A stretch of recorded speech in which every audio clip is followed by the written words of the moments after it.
Okay, thank you so much. Good evening, everyone. And the Altadena Town Council meeting for February 20th, 2018 is hereby called to order. The time now is 7:09.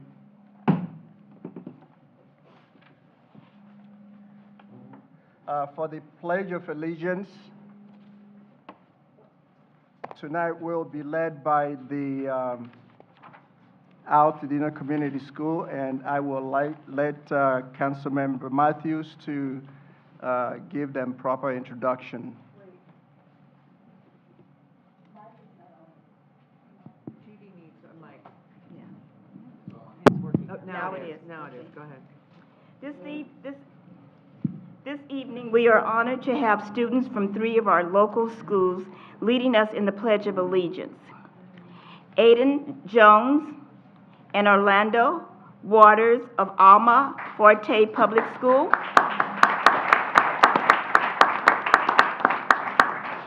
And Elise Eratam, Jasmine Alvis, Ezel Morin of Altadena Magnet School.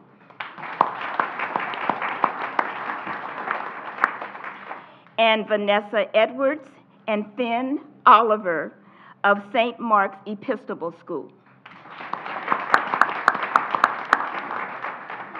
They come together to highlight the belief that our diverse community is empowered through the strength of education and the many dedicated families that comprise of our community. I would like to extend a special thank you to the parents and the school representatives in attendance. In recognition of Black History Month, the students are wearing the colors of black, red, or green. Students, please come forward to lead us in the Pledge of Allegiance.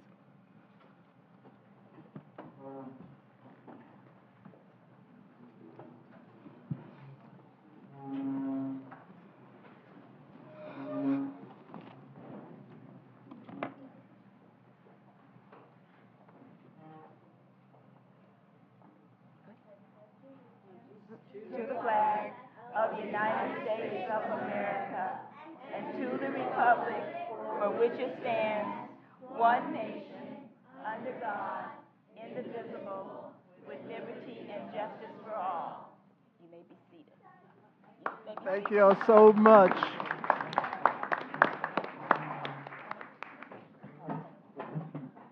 Again, we'll really like to thank the parents and the students that came out tonight to lead the council in the Pledge of Allegiance.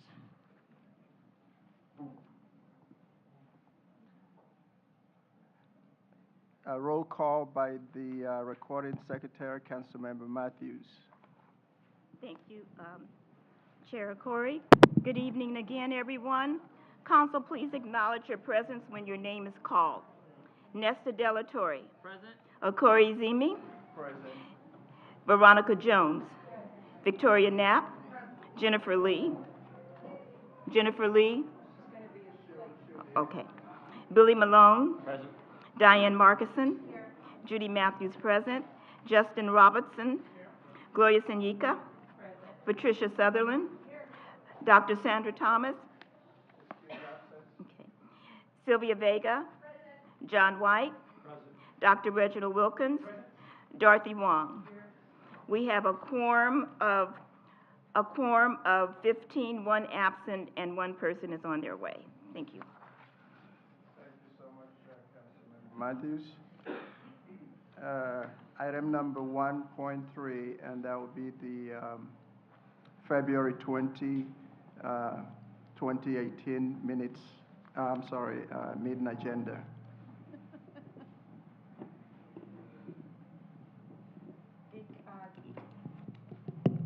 Council members, you have the agenda, and hopefully you have the amended agenda that was sent out earlier today. There are copies. Well, they were on the piano, but someone was standing in front of us, so I think there are copies of the agenda on one of the tables in the back. Hopefully, I got all of the additions. I think there may have been something that I was missed, so is there anything that needs to get amended again?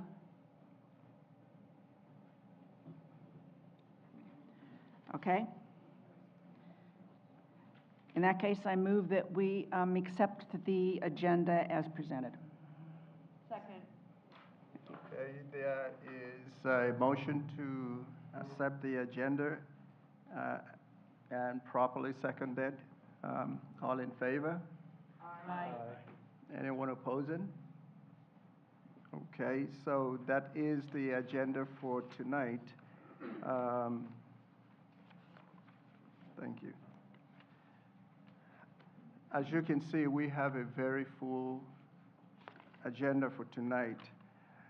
Usually under the chair's report, I say a lot. I have something written, but tonight I will cut it very short, and because I have a lot of things that we need to read into the record. The first one is the concern over the Pasadena police officers' action in Altadena. And I'd like to take this opportunity to thank the community for coming out and the council members for working so hard to make sure that the voices of Altadena is heard. I am pleased to report back to the council as well as to the community that we heard you loud and clear. And as a result of that, your town council put together a letter which was sent to the mayor of Pasadena, to the police chief, and we provided copies of the letter to our supervisor, 5th District, Catherine Berger, and also to the city manager, Mr. Mama of Pasadena, and our own Captain Stuckey.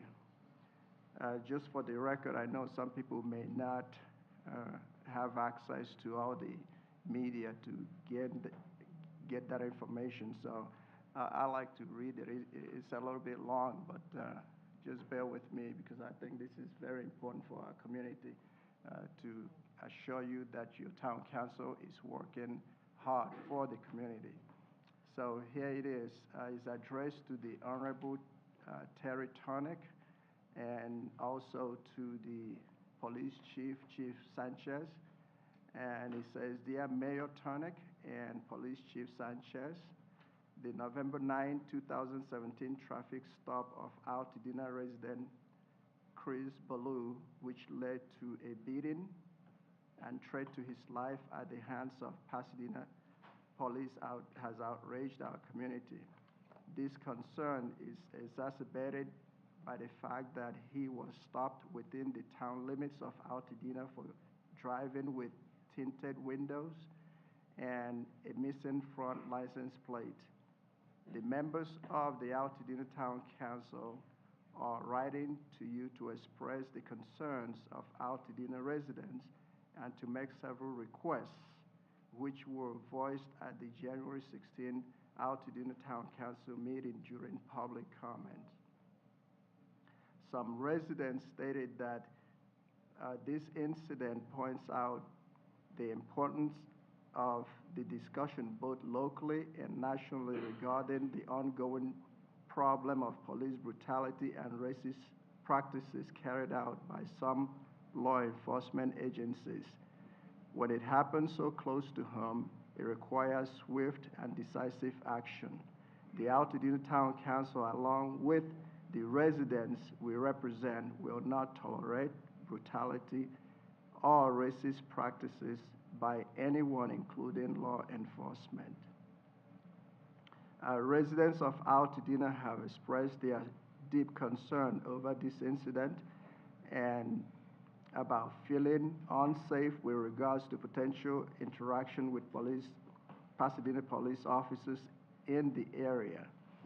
As a result, it is critical that all appropriate actions are taken to ensure that these types of incidents never happen again in our community.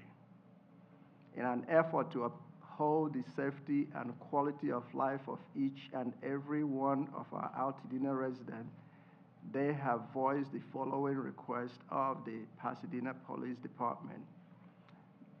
The first point is that Officers Larry Esparza and Zachary Lujan be restricted from conducting any business within Altadena city limits. Pasadena police officers' continued presence in Altadena has resulted in at least one additional harassment incident since the incident of November 9 and poses a continued safety concern to all residents of Altadena. We understand that it is critical for you to patrol your northern border, and it is legal for law enforcement to transverse city lines. However, Pasadena Police Department officers must refrain from proactively patrolling in Altadena.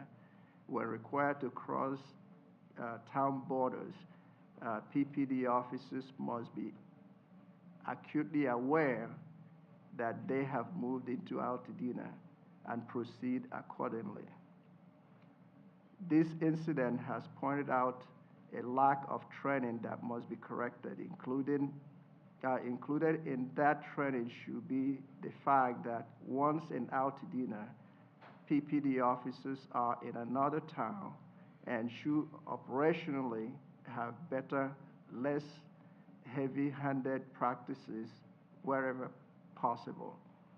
Altadena residents request that the Pasadena Police Department review, revise, and adopt policies and procedures on use of force, racial profiling, and investigatory stops to be more protective of residents of surrounding communities, compliant and consistent with same requirement as the Altadena sheriffs and any other law enforcement operating within Altadena, so that they may be better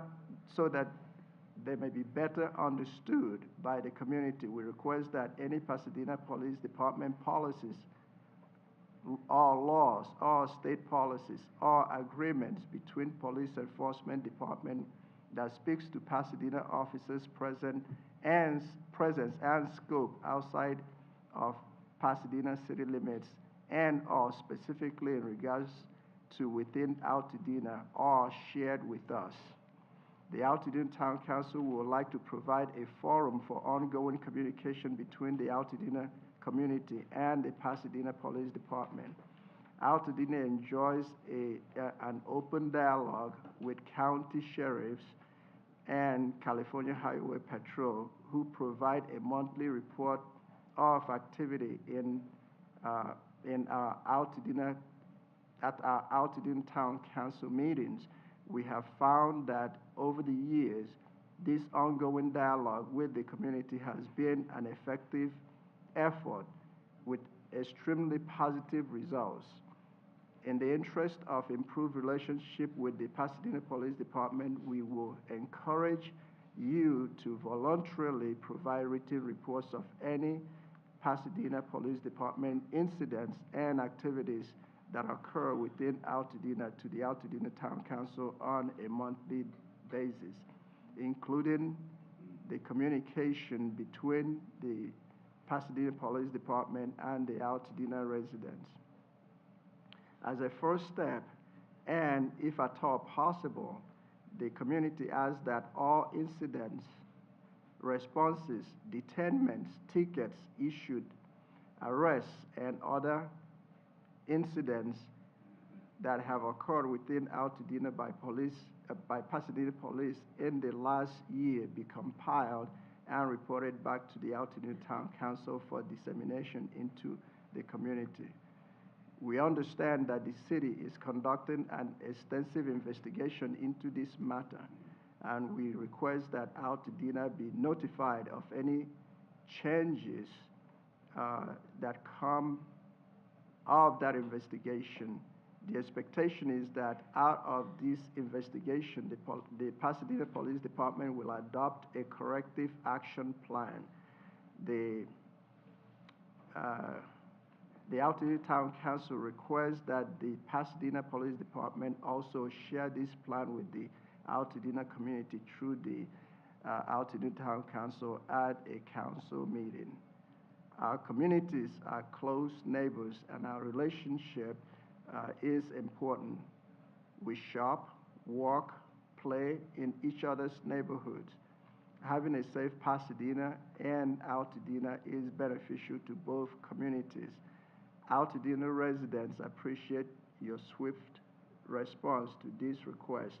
We are sure that our mutual goal is to improve the safety of our residents and restore trust between our communities.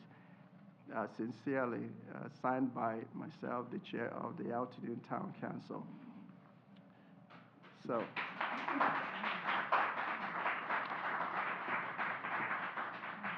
and earlier, the town council members also decided that this is so critical that I'm not sure if it has already been posted to our website, but it will be if it is not already there. So you can have access to this on the town council website, and that will be www.altadena.towncouncil.org.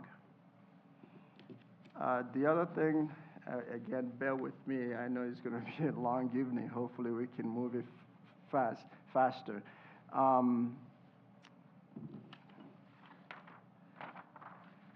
The new Red Cross ambassador for Altadena is none other than Deb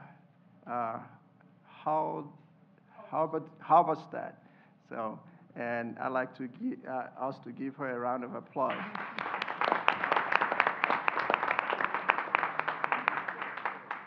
And on that note, your town council also agreed to do a proclamation. We thank you for being the new ambassador. And this is a proclamation that your town council agreed to put forth also tonight. It's American Red Cross Month 2018. This is a proclamation. It says, whereas since 1943, the President of the United States has proclaimed March as Red Cross Month and calls on Americans to make a donation, volunteer, take a class, or give blood. And whereas across the country and around the world, the American Red Cross responds to disasters, big and small. In fact, every 8 minutes, the organization responds to a community disaster, providing shelter, food, emotional support, and other necessities to those affected. It collects nearly 40% of the nation's blood supply, provides 24-hour support to military members, veterans, and their families, teaches millions life-saving skills such as lifeguarding and CPR, and through its Restoring Family Links program, connects family members separated by crisis, conflicts, and migration. And whereas the American Red Cross Los Angeles region, with the assistance of nearly 6,000 volunteers who help provide direct service assistance to the community locally, uses this opportunity to educate communities about the services provided by the public each and every day.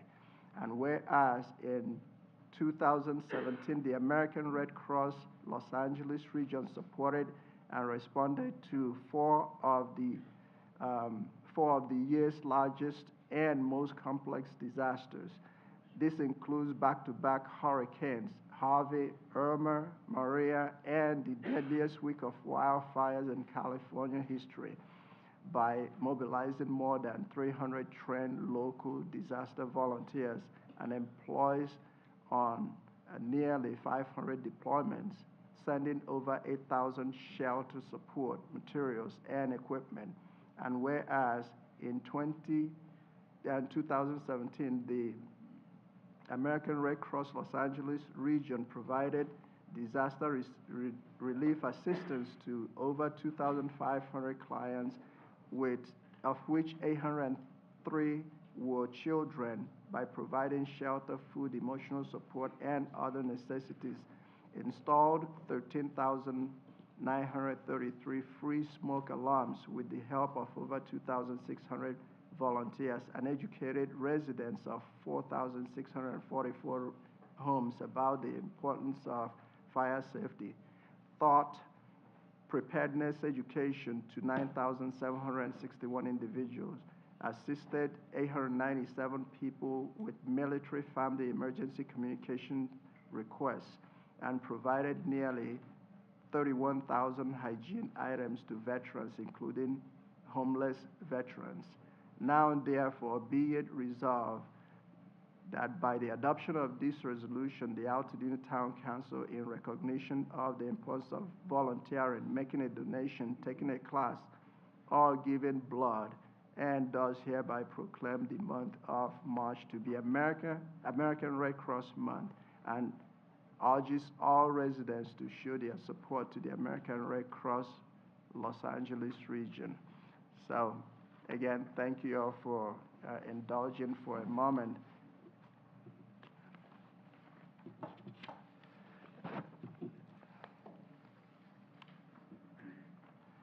Okay, I'm going to allow the rest of the things to be covered at the appropriate time.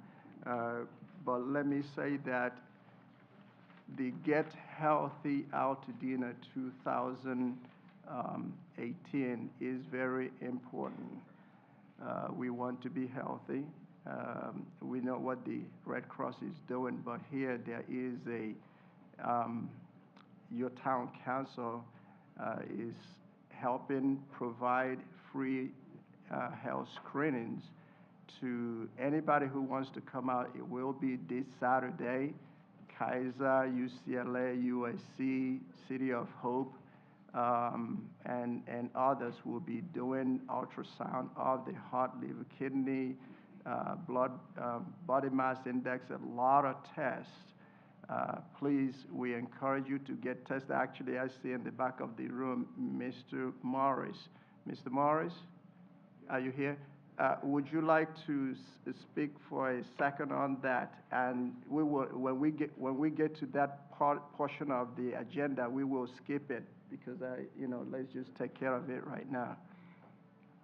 If you're changing the agenda, are we supposed to vote on that? Let's just do this one because I already mentioned that.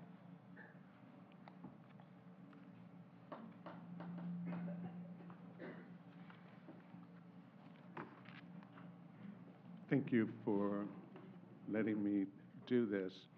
I'm the caretaker of my mother.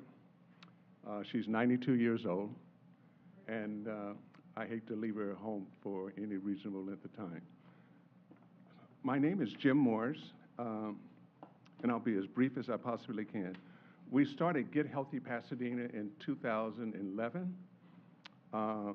As of 2017, we're on the track for 2018 to have screened over 10,000 screenings. Everything we do is free. We was asked to come to Altadena. I'm glad we did because the response has been overwhelming, surprise, and if it goes off the way we expect on Saturday, we'll be back.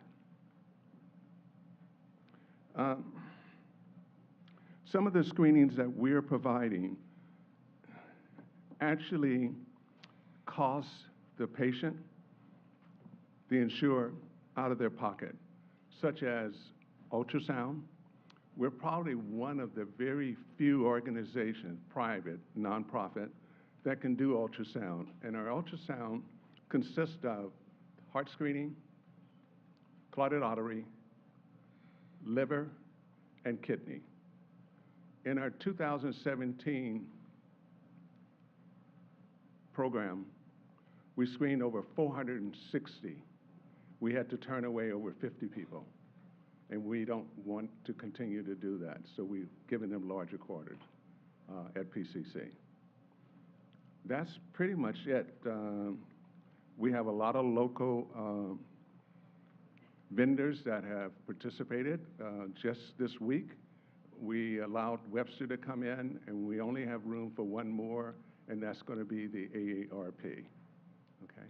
And we'll look forward to seeing you on Saturday with Congresswoman Judy Chu and the council. Thank you. Thank you so much. At the community center? Yeah, I mean, at the senior center. hold on. Someone just asked me, it is at the senior center, on Mariposa.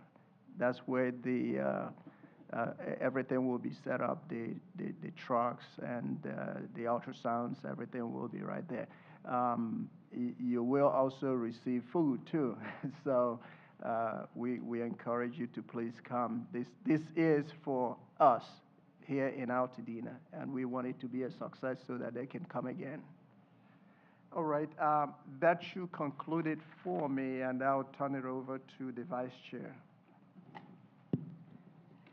Thank you, and I think I can be fairly brief. I just have two items. One is to tell you that on February 13th, the executive committee met and set the agenda for tonight with a few changes that we made since then.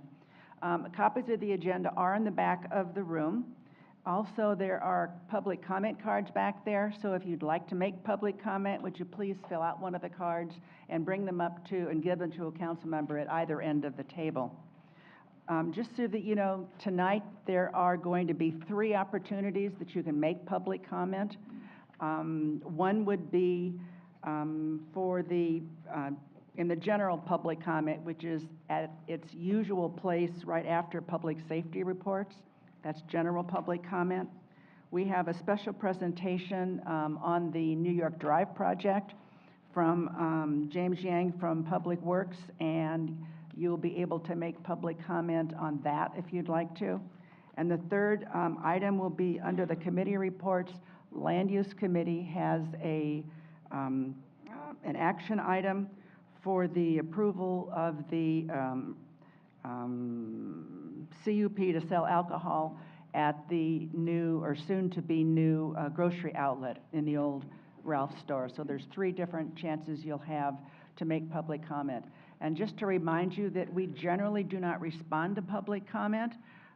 We will take it in if you would like specific answers. Please make sure that you put down your contact information on the card, and either we'll be able to talk to you individually after the meeting, or the appropriate council member will contact you. That's all as far as the agenda is concerned. And just to let you know, at the end, really almost at the very end of the meeting last month, we had a request for a letter of support for a memorial in Triangle Park for fallen public safety officers. It was a very long meeting, and we just did not take a vote at that time. Since then, the council has voted individually. We did an email vote, and I wanted to give you the results of that. We had 15 members voting, 7 for, 6 against, and 2 abstained. The motion carried, and a letter of support has been sent to the Parks Department. That's all. Thank you. Thank you so much, Vice. Recording secretaries, that will be Councilmember Matthews. Okay, thank you. Council, you were provided the proposed Altadena Town Council meeting minutes of January 16th, 2018, with a response date of Monday, February 19, 2018. Are there any additions or corrections to the minutes? Having no corrections or additions, I move that the proposed meeting minutes of January 16th, 2018, and Exhibit A, attachment of community questions and responses, are accepted as presented. Okay, you have heard the motion for the minutes and properly seconded by Councilmember Sanyika. Councilmember, all in favor? Anyone opposing? Anyone abstaining? The motion carries. Thank you so much. Moving along to item number 2.4, and that will be the treasurer's report. Councilmember White. Yes, the balance for the Altadena Town Council is $2,465. We are completely funded by contributions from members who sit at this table and audience members as well. So please consider contributing if you can afford it. Thank you. Thank you, Councilmember White. And while that is going around, we'd like to also, item 2.5, that's the Correspondence Secretary, Councilmember De La Torre. Thank you, Mr. Chair. In regards to your comment about the Chris Ballou letter that will be posted to the website, so just got the request by this right before the meeting, so hopefully by the end of this meeting I'll have it posted, or if not, by tomorrow. I know it's a sensitive issue, so I want to make sure to get that out as soon as possible for the community to take a look at the copy of it. In the correspondence front, we received the newsletter from the United Teachers of Pasadena, and we also received a picture from the Triangle Park grand opening from Supervisor Barger's office. She was kind enough to give us a copy of that. On the website front, the formation of the website committee is currently almost complete. I just need to confirm with one last member. But again, I offer any invitation to anybody in the community, experience or no experience whatsoever with building websites. If you're interested, please contact me, email, give me a phone call, whichever you prefer, and we'd love to have you on the committee. Again, this is just for the new design of the website. So like I said, no experience necessary. It's just you just need to have an eye for what you want a website to look like. And I had a question about keeping meeting minutes for the website committee, which I hadn't considered yet because we haven't formed it yet, but I'll be sure to keep posted detailed notes and more information about any meetings or future plans so the community is able to look over them as we're going along through this process. Thank you, that's all. Okay, thank you so much. And we're going to go into the public safety reports. Before we do that, please, council members, indulge me here. One other change that I'd like us to do because of the timing, I would like to bring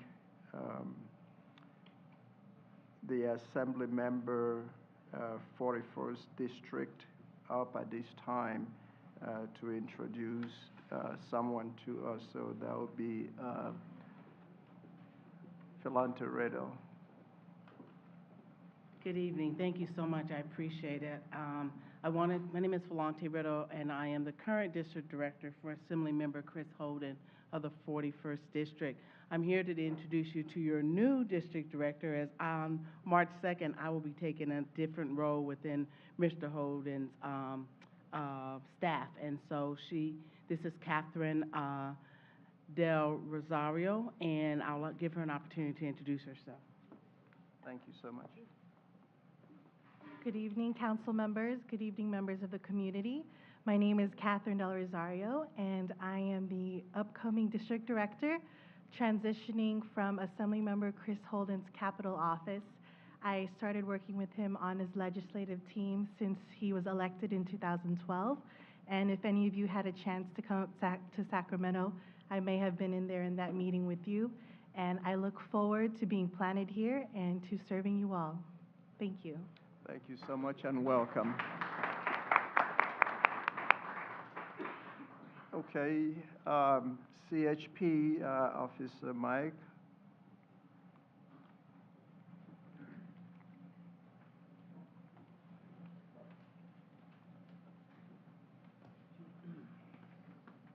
Good evening, everybody. Council, thanks for having me. I was hoping to have our new captain here tonight, but he had another engagement that he had to be at, so we'll try and shoot for doing that next month. His name is Tai Vong, last name V-O-N-G, if anybody's writing it down. One more time. V-O-N-G. V-O-N-G. Oh, sorry, Ty. I believe it's, yeah, there you go, Diane, Captain. I believe it's spelled T-A-I. Thank you. Moving on, your traffic report for the month of January 2018 consisted of the following. There were 26 traffic collisions, 18 of them were property damage only, and 8 of them were injury related. There were 2 that were DUI related, which resulted in arrest. On the enforcement side of things, there were a whopping 16 traffic citations. I think we're going to probably try and do a little better with that for February. How does that compare to January of 2017, where it was actually very similar? There were 25 traffic collisions, 10 of them were property damage only, 8 involved injury, and there was 1 that was DUI related. I don't have the comparable information for traffic citations for last year, so expect that for January of 2019, next year.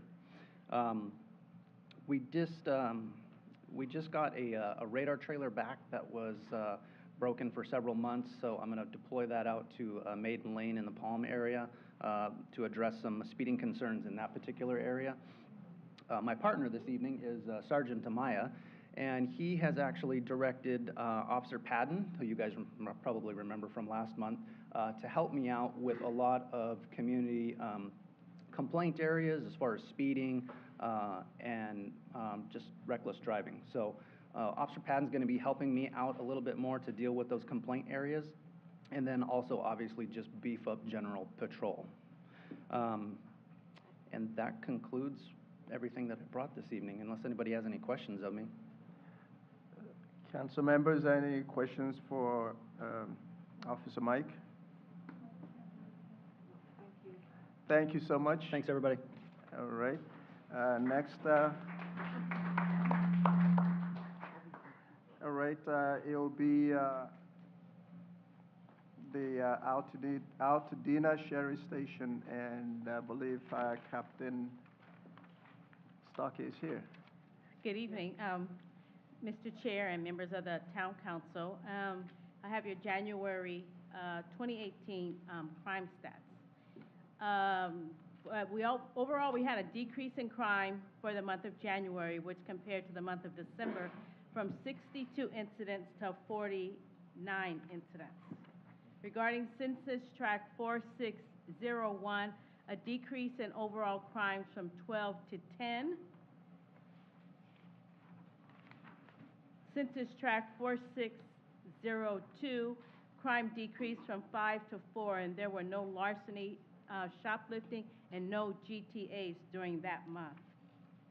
And that's Census Tract. Census Tract 4603.2, we had a slight increase from 6 overall crimes to 5, a decrease in larceny, shoplifting from 2 to 0. Census Tract 4610, decrease in overall incidents from 10 to 6, mainly slight decreases in aggravated assaults from 2 to 0, minor decreases in overall larcenies from 2 to 1, and a decrease in grand theft autos from 1 to 0.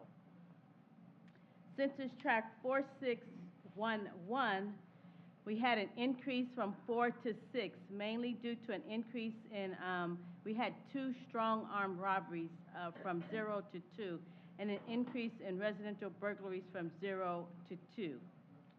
And in Census Tract 4612, we had a decrease from 9 to 6, mainly due to the decrease in vehicle burglaries from 2 to 0, and a decrease from our grand theft autos from 1 to 0. And Census Tract 4613, they remain the same at 5.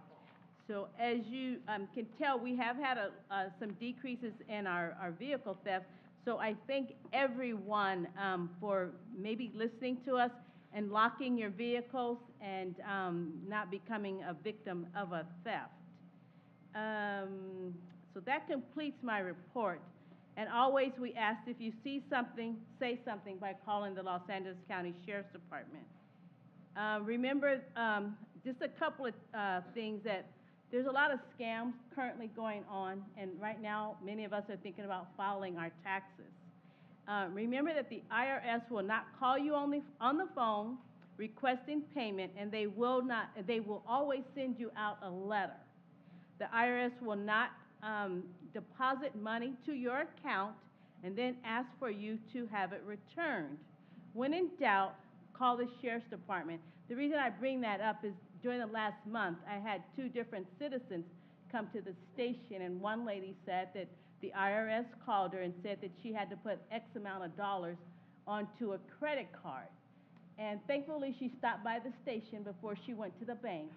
And I told her, no, the IRS does not call you up, and you don't put money on a credit card. And she started to cry because she was just ever so thankful. And just yesterday, I heard that a lady received a phone call, actually checked her bank statement, and it wasn't in Altadena. Someone had deposited like $2,000 to her bank account. Then they called and said, that's the IRS. They mailed out your refund too early. Well, she had filed her taxes, but someone had gotten into her account, and they wanted her to take the money. So if you get any of those scams, please do not respond to them and give us a call so we can come out and take a report. One of the town council members saw an article regarding safe place to exchange online items. We do have many stations that have public parking locations, and there's actually a spot that's designated for an exchange on an online purchase. Unfortunately, Altadena Station doesn't have a public parking lot. However, if you'd like to do an online exchange, you're more than welcome to come inside the lobby and do that exchange with that unknown person if you tend to shop online. And that concludes my report. Do you have any questions? Okay, there's a few questions. Okay, Councilmember Marcussen. I just wanted to say, and I know that you support this, that sometimes you don't always get the happiest response when you call into the station, right? Sometimes they're extra busy. Sometimes they don't have their people skills up to par. I know you would like us to continue to call. I don't want people to be discouraged if they call and they don't get, because I know that you go back and you will talk to the people, listen to the tape recording and coach the folks that are on the phone. So I just wanted to give you an opportunity to sort of say, please don't, if it's not the, Nordstrom or something, it's the police department, so. Yeah. So I always tell my employees that I expect the Nordstrom of service. Yeah, right. Every now and then it can get a little bit hectic up at the desk, and sometimes they might be short, and I apologize in advance. But at any time, if an employee is ever rude to you on the phone, there is always a supervisor on duty. Feel free to call and ask for the watch commander and explain to him or her what the problem is. Sometimes it's a breakdown in communication. We're not a perfect organization, we're not a perfect people, but I strive for us to always be perfect. Right, so rather than complain online. Right, Yeah. Nestor is not the place to complain. Right. The place to complain is to pick up the phone and call the on-duty supervisor or the on-duty watch commander, or give me a call. I'll be more than happy to have a conversation with you and my employees. Perfect. Yeah. Okay? Councilmember Malone, please. I just have a quick question. One of the scams that's going around, one of the scam is that, especially on Toyota cars, is the theft of the catalytic converters.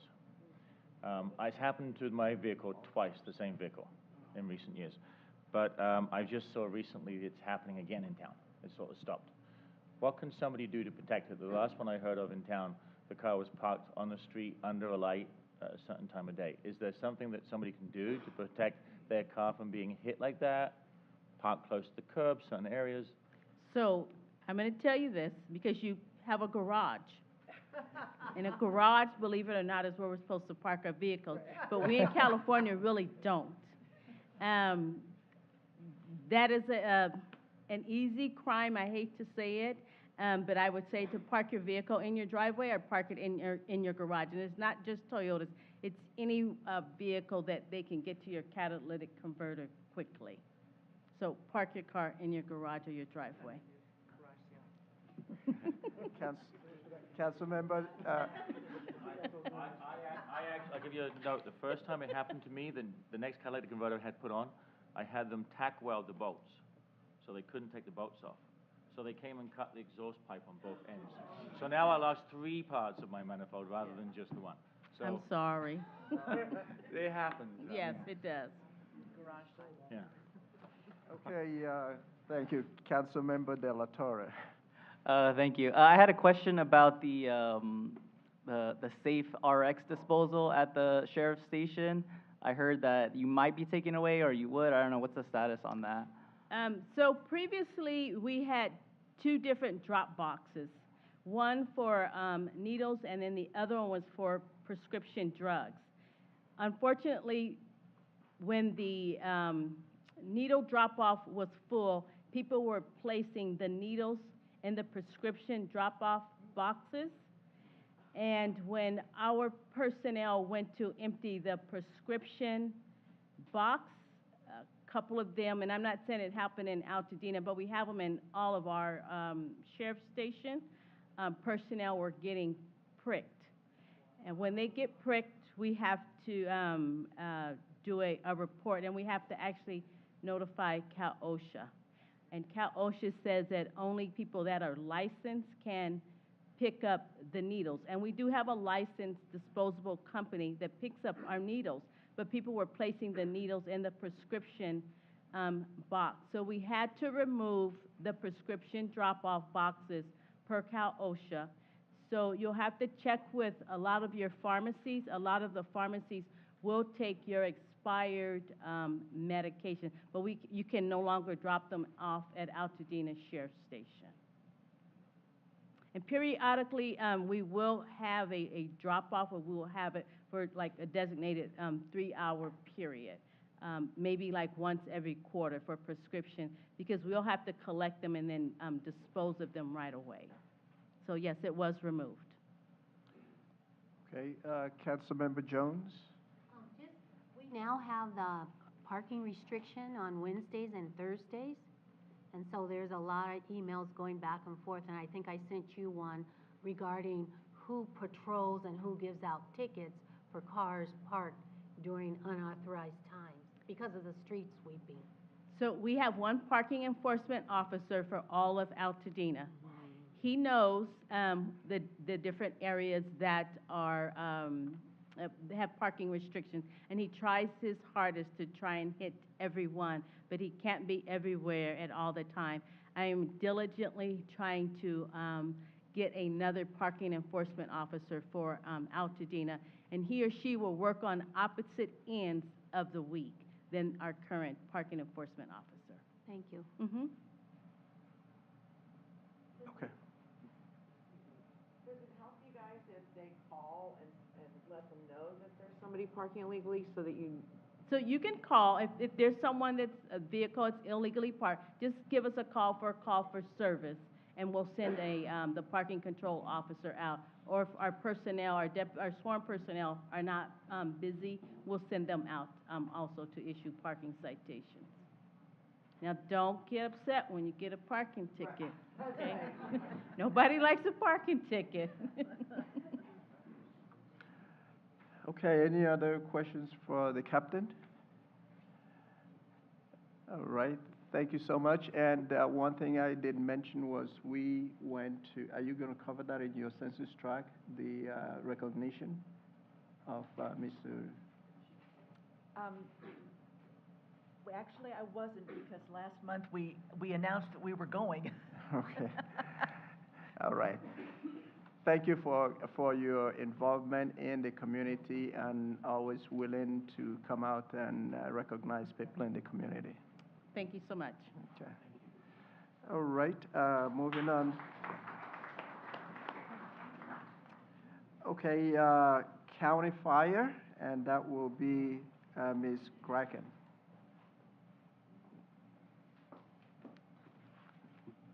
Good evening. For the month of January, there were a total of 392 responses in Altadena. 321 of those were for medical calls, and of those, we transported 240 patients. We did have 6 fires. We had a couple of trash fires, a vehicle fire. We had a tree fire on Las Flores, which didn't cause any damage, and there was a witness on scene that said that 3 young boys went running from the tree. So that's all we know about that. And then we had a 1-acre brush fire on the 20th on Altadena Drive. There were 3 men detained by fire personnel in the area, and they were turned over to sheriffs. They may not have had anything to do with it. I don't know. So we don't know what the outcome of those are. We had some hazardous conditions, some power lines down throughout the area. We had the 15 traffic collisions. If you look at the chart, it shows that there were 4 traffic collisions versus pedestrian. And I know last month you had asked me to kind of put which ones were the ones versus pedestrian or which one was person trapped, and I've done that. Unfortunately, only 2 of them are highlighted as pedestrian involved.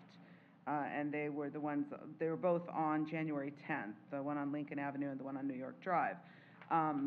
The other 2, I do not know which ones, because we have 2 different programs that we work with. One captures all of our EMS information, and that's the one that tells me what type of collisions. And then the other one is where I get the location information, but they can be coded differently. So where I can get the detail, there were only 2 that were coded as versus pedestrian, but in the EMS program, there were 4 coded as versus pedestrian.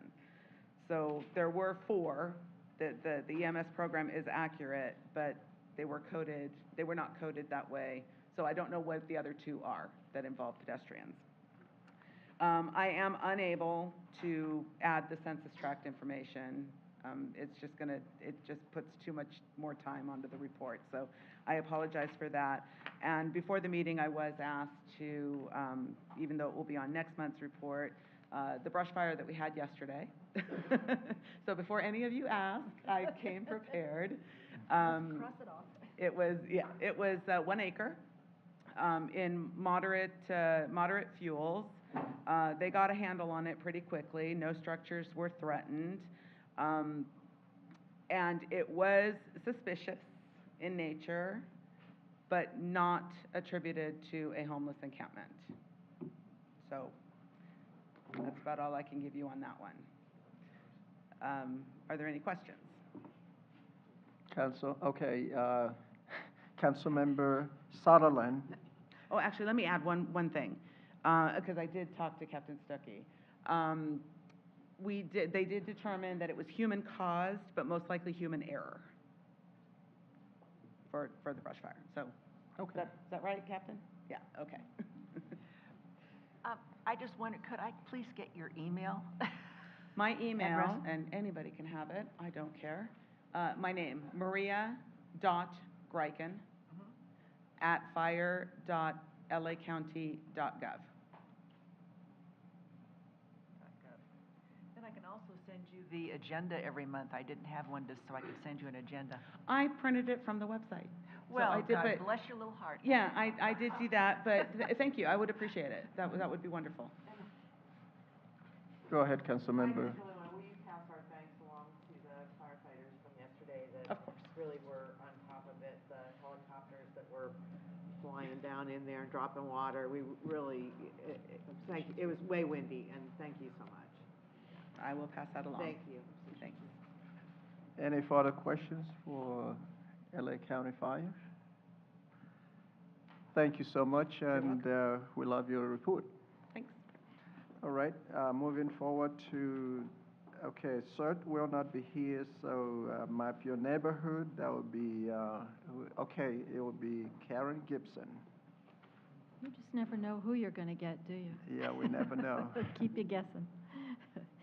Good evening, members of council and our audience. My name is Karen Gibson, and I'm here to update you about Map Your Neighborhood. And here's my down-home homemade sign for contact information for Map Your Neighborhood, for Altadena Map Your Neighborhood. So just in case you need to reach us, here it is. But can I also recommend to you the flyers that are on the back table? They tell when our trainings are for Map Your Neighborhood. And there's a little flyer there that explains the Map Your Neighborhood program in brief. So I'll hold this up for a little bit for those of you who haven't been here before and don't know about Map Your Neighborhood. Which way would be best? This way? This way. How about if I do that? Does that help? Can you pick it up? It's good for me. I'm good. All right. I really appreciate this opportunity to update you. Thank you so much. We've been busy since we last reported to you. We've had at least five house meetings, and those have taken place from way up at Casitas and Crosby to way up in Aurelia, in the Meadows, over to Roosevelt. We're all over the place. We go where people ask us to come and help them get their street neighbors prepared for a disaster and to help them respond to a disaster effectively. We had a Baptist church, at the Altadena Baptist Church, we had a meeting to train facilitators. That is, people who will invite their neighbors to their home. We like to try to get people enthusiastic about it, and so they're not afraid and nervous about it. So we have trainings at churches and at the Town and Country Club. And we have a training coming up on March 4th at Altadena Community Church. And that's in addition to the ones that we have every other month.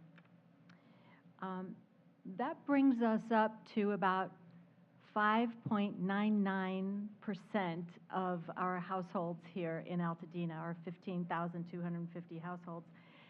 So we're chipping away slowly but surely, trying to bring Map Your Neighborhood. We've added 3 new people to our leadership team, and that will increase our capacity to assist our neighbors in having their house meetings. We're hoping for more. We're delighted that they're joining us and wish for more. We're forming partnerships wherever we can, and we are delighted to continue our partnership with the Red Cross, of course.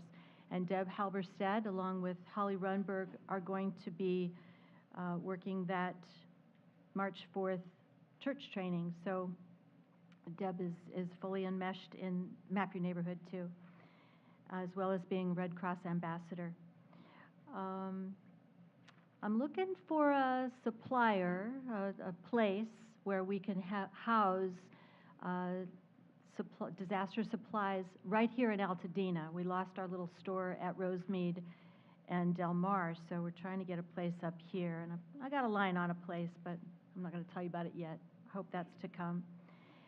We have been chosen by 2 teams of Leadership Pasadena class of 2018. I'm really happy to tell you that one of the teams is helping us to develop some organizational and logistical supports, and another team is setting up a Map Your Neighborhood, they're calling it a summit, where they will invite Map Your Neighborhood activists from across the ridgeline here, South Pass, over east, Sierra Madre, trying to bring people together for mutual support and for information sharing. How do you do it? How does it work? Just to share best practice. So that's coming up April 14th.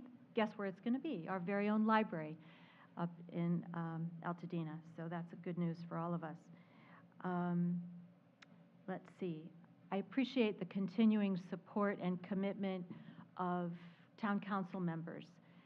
We're working with 2 currently to bring to their neighborhoods, Victoria Knapp and Dorothy Wong. We really appreciate that. And I want to give you a little pro tip.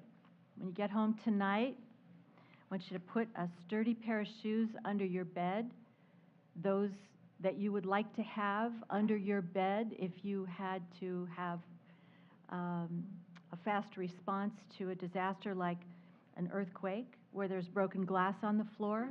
It's one of the simplest steps that you can take, but it goes a long way to making you not be a victim, but rather be a fast and effective responder. Just get some shoes under your bed. If you could have a hard hat and some leather gloves, that'd be awesome too. But let's start with shoes at least. That's something you can do tonight. And there are flyers and on the back table, and that's all I have. Thanks. Any questions? Thank you so much. And moving on to the general public comment. And at this time, let's see. This one doesn't say New York Drive. Okay. Oh, this is election. Okay, not there. All right, item number 4, that will be Dr. Carmen.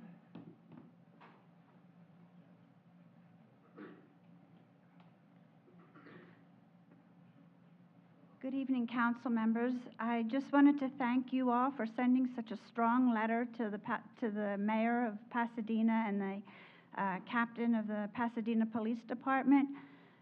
Your letter is holding them accountable for their actions. It's warning them that we're watching them and that they can't be treading all over Altadena citizens. And I think it's great that you sent that letter, and I hope that you also let us know what the response will be, if and when you get a response from Pasadena. Thank you. And thank you also, Dr. Carmen, for your contribution. I know that the letter that went out was not just the town council. We did get the community involved, and you are one, I believe, Ms. Moore was another one. There's a lot of people. So what we do here as your town council member is that we do reach out to the community, so that it's not just us here, but it's the community that is telling us what to do. So thank you so much.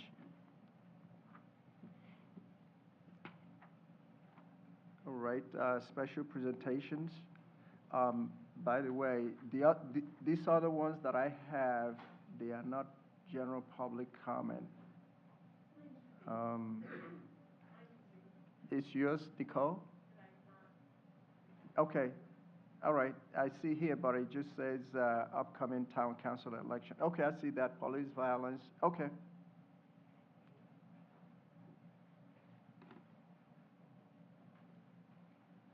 And this is Nicole Moore. Thank you. Sorry about that. I am here representing Neighbors Building a Better Altadena, and I want to thank the council for taking a very strong stand, as Ann also did, regarding the police violence. I think it really is, it latches onto a community event that was very important, has had a lot of impact on a lot of people, especially in my neighborhood. And I think it really goes far to making the council very relevant to our daily lives, and really appreciate all the work that different people put into it and then getting it. It's not lost on us that following up with some of those requests will be a different pathway than this body has usually had to deal with. And if there's any support that you guys need, let us know. We will be happy to support any of the follow-up. That, and then the other thing that we're working on in Neighbors Building a Better Altadena is we're very excited about the upcoming election for this council, which will be in June. We put forward a few months ago a proposal around how to get more people involved and engaged in the good work that we can do from this base. And one of the things we recommended was starting earlier, and it sounds like There has been a committee that is an election committee that's begun. We very much want to support that. We're encouraging people to find out who is on your council, if in your census tract, and running if you are so inclined. But we're calling it the Run Altadena Run campaign, and we want to get as many people running as possible, and really appreciate the engagement of all of you. I think everybody's doing a great job this year, really engaging the community, pulling voices in that aren't normally heard here, and that's what we want to keep up. So thank you very much. Thank you. Okay, this other one that I have, it just says open drains. Wait a minute. Okay, so we leave this one until New York Drive. Okay. Thank you. And moving on to the special, well, we already done. Then it is New York Drive presentation.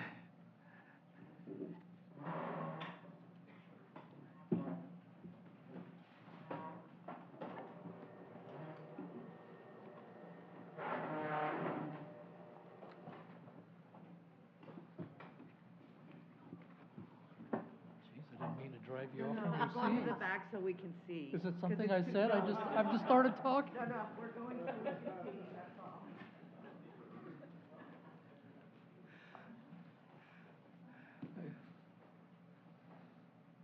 And we'll go ahead. Mr. Chairman, council members, I'm Chuck Vasica with the LA County Public Works Department. I have with me the chief engineer for this project, Manuel Oriana, who can answer all your detailed questions, of course. But in the meantime, let me just explain what I wanted to present to you was just an overview of the project, where we see it going. At this point, we're about halfway through the design process, so we've still got a lot of work ahead of us, got a lot of things to do, and of course, our goal in all of this is to have this project under construction next year. So, with that said, let me just review quickly the project limits, as you probably already know, from Lake to just short of Altadena. And then as a part of this, there'll be some drainage work on the west end to address a drainage issue at Maiden Lane. So, description of the work, we're looking to repair, replace broken concrete curbs, sidewalks, and of course that includes driveways. We're looking to enlarge curb returns at the corners as much as we can to make them easier to get around. We're also looking now at adding new curb on the north side between Hill and Sinaloa, where it doesn't exist now. We're looking to add curb and sidewalk on the south side between Allen and Grand Oaks. The goal here would be to have a sidewalk that goes all the way from Altadena to Lake, but not necessarily on the same side. So there'll be a crossing in there of the roadway. While we're at it, the roadway has deteriorated to the point where we do need to reconstruct the pavement entirely. And I'll talk about that a little bit more. And we'll take the opportunity to upgrade some of the traffic signals. As I mentioned, there'll be some drainage work done. On the west end, there's an existing drain in Lake that we would extend east on Woodbury to Catalina, north up to New York, and then over to Maiden Lane. To give you a feel for what we have in mind, existing, and voila. Now, I can't guarantee you that we'll be able to come up with yellow soil to put behind the curb, but when we're done, this will be a brand new road. Also, guardrails, we're replacing the end treatments to bring them up to snuff so that you'll end up with something that looks like that. Moving on. This corner in particular will be relocating the curb ramp. I guess there's a old driveway further to the left there, but we'll be putting in a new curb ramp in the middle. And then, of course, the existing walkway up to the steps of the building exceed the slope allowed for handicap requirements, so we'll end up having to relocate that walkway to the north a little bit. Amazingly, I was surprised to find this road right-of-way is right at that walkway in front of the building. So all of this work occurs in the public right-of-way. Another interesting thing that we've looked at, the intersection of Pepper Drive. You can see it's offset and interesting geometrics. Here's what we have in mind for that one. We'll be looking to kick the north side over to the east, put a little separation so they'd end up with essentially two T intersections. Now, what to expect? Here's the way we expect the construction to occur. First thing we want to do is try and eliminate the through traffic. So both ends would get detour signs to have people either use Altadena to go around or come down to Washington and go around. Assuming that's successful, then we anticipate that construction would occur on the east end, and like I say, I'm expecting this to start in January of next year. The first segment we've identified would be from Altadena essentially to Allen. And the progression of work would be to repair the concrete work on one side of the road. We just said north to start with. And what we do is prohibit parking on the north side, have everybody park on the south. And then when that's complete, we'd flip it around, work on the south side, parking on the north. And then, when it comes to reconstructing the roadway, during the day we'd ask that people not park in the roadway. The road reconstruction appears it's going to be removal of the existing asphalt and then pulverizing the existing base and adding in some cement. That takes a curing process of approximately 2 days. And then after that's cured, then we can go ahead and put some asphalt back, and that piece would be done. Now, that work occurs during the day. People would have access to their properties in the evening. We make sure there's ramps up to their driveways, so we just ask for a little cooperation during the day. Once that first phase is done, phase 2 that we've identified would be from Allen to Hill. Same process. Concrete on one side, concrete on the other, redo the roadway. That I'm guessing would occur April, May, June-ish in that time frame, late spring. Next phase, Hill to Mar Vista. That gets us into early summer, same process again. Concrete on one side, concrete on the other, and then rebuild the roadway. Now, while that's going on, the storm drain comes into play because it needs to be in place when we get to that last segment. And the beauty of this is with the school there, I've checked their calendar, they do take a short summer break. So the idea is we get the storm drain through there to minimize disruption to the school, get the storm drain in place, and then we're ready for phase 4, that last piece. One side, other side, road reconstruct. Then, when that's all said and done, when we put the pavement back, we would hold it short about 1.5 inches. And the idea is, when we're all done, top lift the whole road from end to end, so you've got fresh asphalt all the way down, fresh pavement markings, the whole works, a beautiful street. Now, a couple of unknowns, or what I'll call unknowns in all of this, is one of the things we're looking at was to upgrade the street lights. Street lights, the equipment takes anywhere from 3 to 6 months to get once you order it. So the earliest it would show up potentially might be March.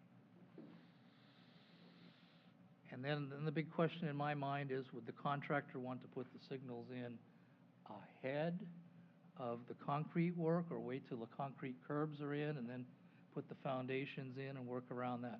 I really don't know. But it'll be up to the contractor to weave it all together and get it all done. That's just the locations of the signals that we're looking to upgrade. So just in summary, at this point, we're looking at awarding a construction contract in September.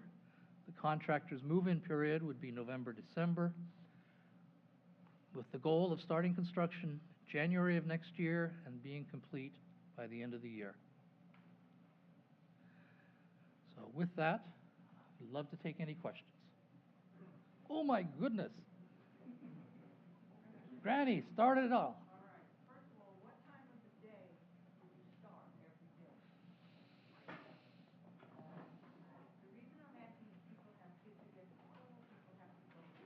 Right. Okay. I'm not really sure. Do you have any feel? Okay. Now remember, we're segmenting the construction, but no, point well taken. You know, if we start restricting the working hours, and of course, you know, then kids returning at the end of the day, it takes longer.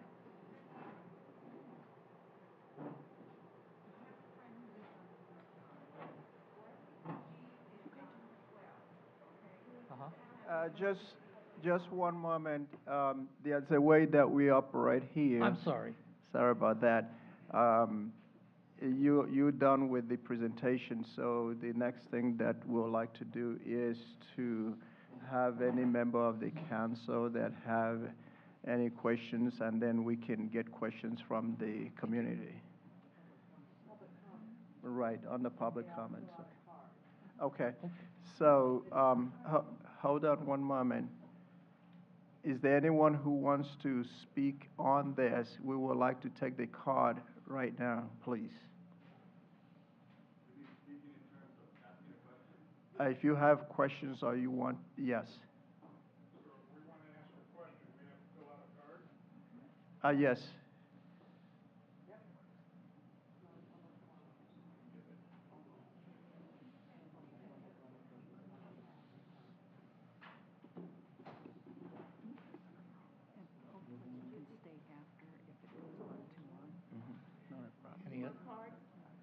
Any others?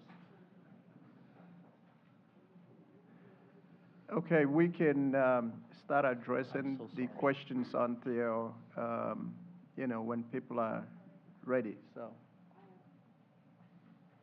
Okay, go ahead.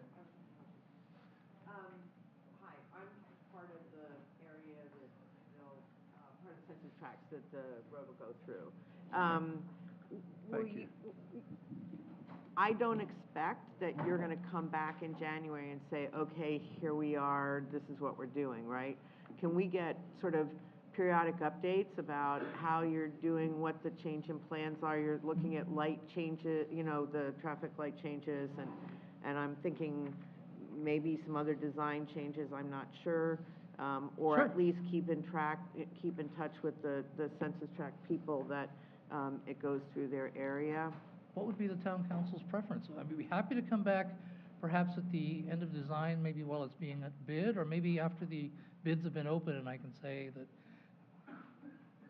give you a report as not only is the design done, but this looks to be the contractor. Yeah, it was my understanding, well, let me ask you this.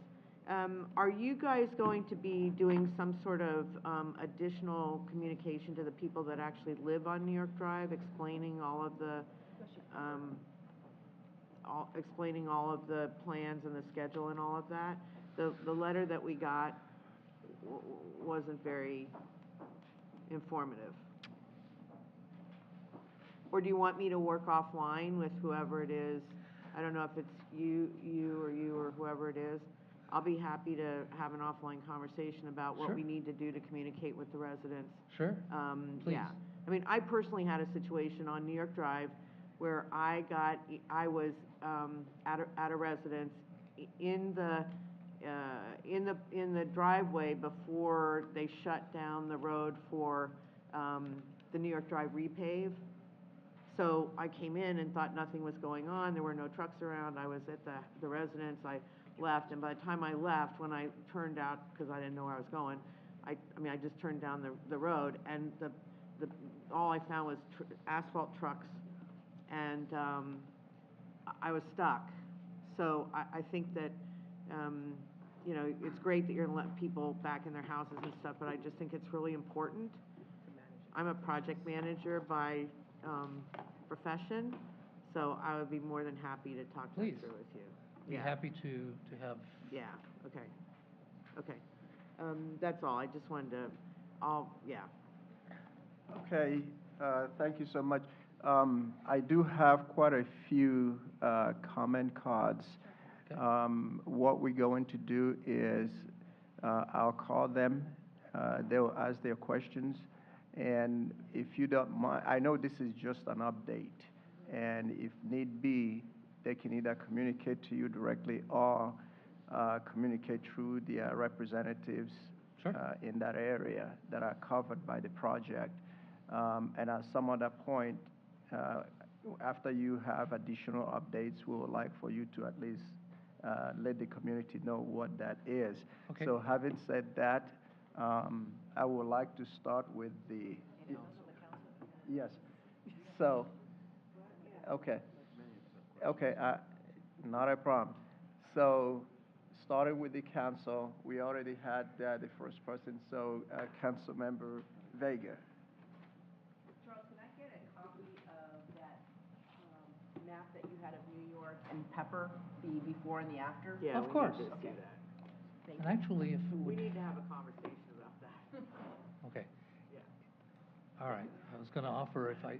Okay, would like- that would be good if you can provide the council, is there a PowerPoint presentation or the presentation, that would be good, Okay. if that's possible. I could give you. Okay, I could hold provide on the one- entire hold- PowerPoint. Okay. Yeah, that's fine. Okay. All right, are you done, Councilmember Vega? Yes. Okay, Councilmember Malone? If there's public documents of the presentation that maybe we can post on the website, so it's accessible, which will go to the secretary, the recording secretary? Yeah, if it is possible for us to do that, then we can do that. So once we get a copy, then we see if we can post that. Okay, Councilmember. Who is the best person to send that to? You can send it to myself or to the Correspondence Secretary, and that will be. Do you have your card? Yeah. Okay. Thank you. He'll provide you with his card. Okay. So, Councilmember Sanika? Yeah, I just had one quick question. How is it determined, how do you determine which roads in Altadena get these improvements? That's, I'm afraid, above Absolutely. the level at which I'm working. Absolutely. That would not, he's working on the New York project, so the Public Works is the one that we direct that question to or make contact with if we need anything else. It's, they're programmed through the Programs Development Division where I'm housed, but I get them once, here, get this one done. Probably your best contact would be James Yang, who we are familiar with, or someone has his email, but yeah, he would be a good person to go through to get that type of answer. So basically, somebody else kind of makes those decisions, and they delegate the work to you? Well, yes, ultimately, it's the Board of Supervisors who approve lists as part of the budgeting process.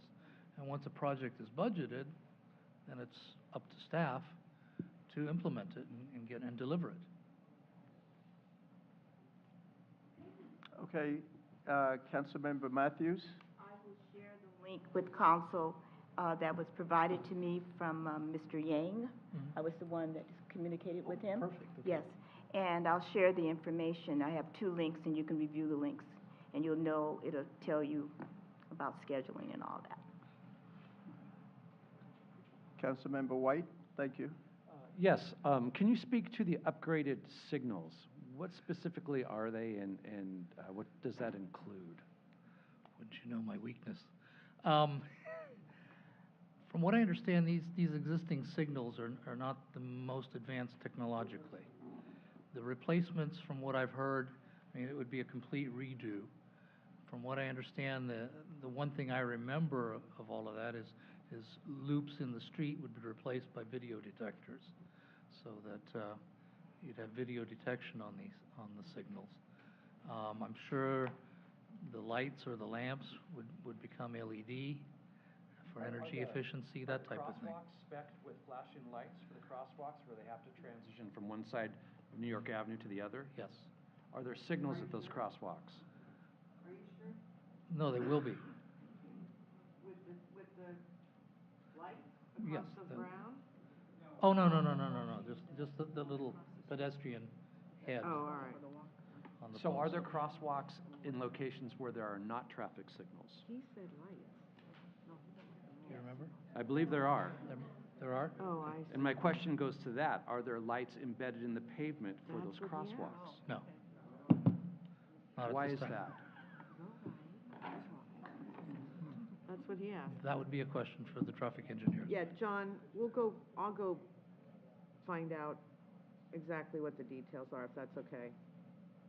Okay, so what we're saying is, For the whole those project, walks, we would like lights to be embedded. So that's just a note, something. We'd like some more information first. Like I said, I will take, it's in my census tract as well as Reggie's and Jennifer's, and I will take the responsibility to go talk to the county and get us inserted into the process from a questions perspective. These gentlemen have been given, here's what you're doing, go talk to the Altadena about it, and not really prepared for, and we have all these other demands. So let me go, if it's okay with you guys, I'll go talk to Mr. Yang or whoever else I need to talk to, and I'll make sure that they either answer our questions, we'll get something in writing, I'll make sure that we get some more information out. Okay, great. Would you Yeah, mind keeping me in the loop so that? No, not at all, and I'll give you my. Yeah, I believe that's actually the point where we are. This is an update, so you have shared with us what the vision is or what you plan on doing. So we ask questions if there are any adjustments to be made and a little bit more details, fact finding, then we can do that. That's where we are at the moment. I'm sure they're expecting a whole bunch of adjustments, Okorie. It's not what it sounds like. Okay, we're not going to debate that, but where we are is that the Altadena is going to speak and say what they need to say, and it will be up to, it will be taken back to the drawing table because Altadena is asking for certain things.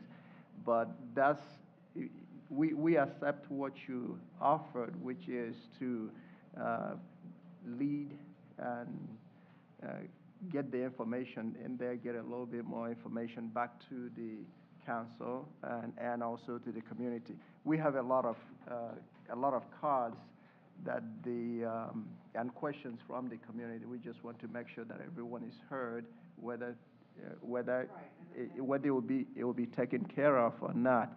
But we just want the community to be heard, as well as the town council.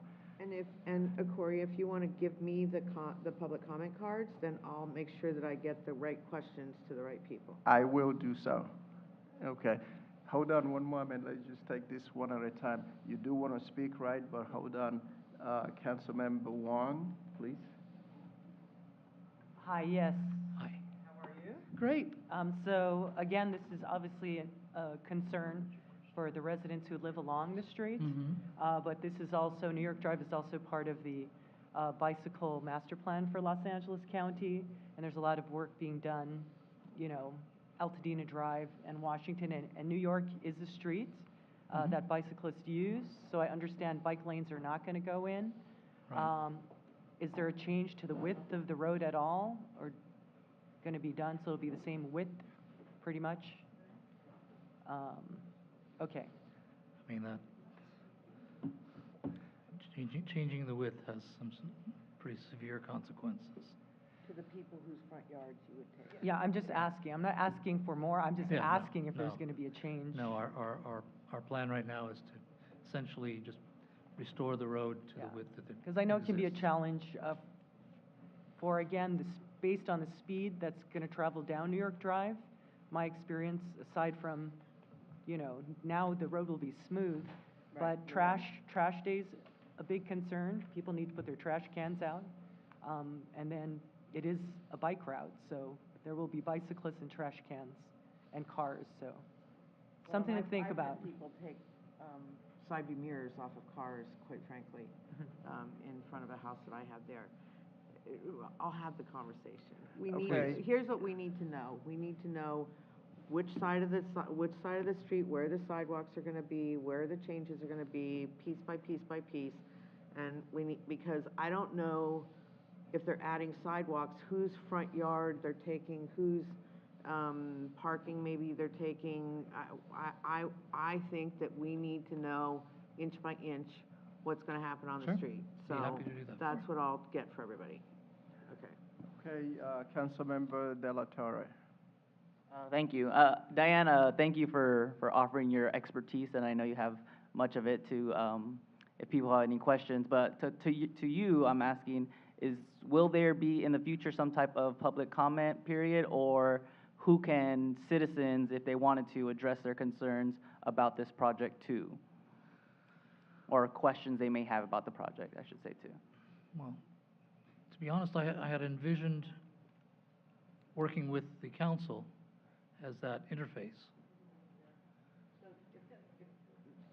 If people wanna send me an email, I'll make a list. And I'll make sure answers get back. If they're looking to interface, and I'll keep the other Census Tract people in the loop, as well as all the rest of the town council, and I'm happy to talk with people about whatever questions they may have about their own property. Okay, I think that's, unless if I have an objection from the council members, if we have Councilmember Marcussen as the go-to person here for this particular project, that will work collaboratively with the other council members that are within the project, site, and be able to address the community properly. So, any objection okay, so that's the direction we're going to go. We just want to make sure, as usual, which you are good at, is to make sure the community is heard, that every single concern, there's no stupid concern, everything it needs to be heard, and a decision made that will hopefully satisfy the people that are concerned. I promise to get information out, okay, that's what I'm promising to do. And please, also feel free, if you have a relationship with your town council person, it's Victoria and Reggie and John and myself and Sylvia and Jennifer Lee, who's on her way in, will be here any. She's oh, here. Oh, you snuck in while I wasn't, okay. So those are the Census Tract people that are affected by this project. So if you have a relationship with your Census Tract person, by all means, go to them and they'll funnel it over to me for answers. Well, just one last thing. I want to be permanently on the agenda under committee. I want to be a committee of one. I'm kidding. Just kidding. Just kidding. Okay.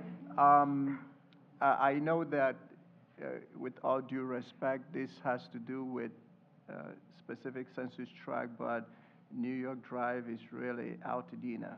So if you have anything to say, it doesn't matter which way you live in Altadena, we would like to hear you, so that we make sure that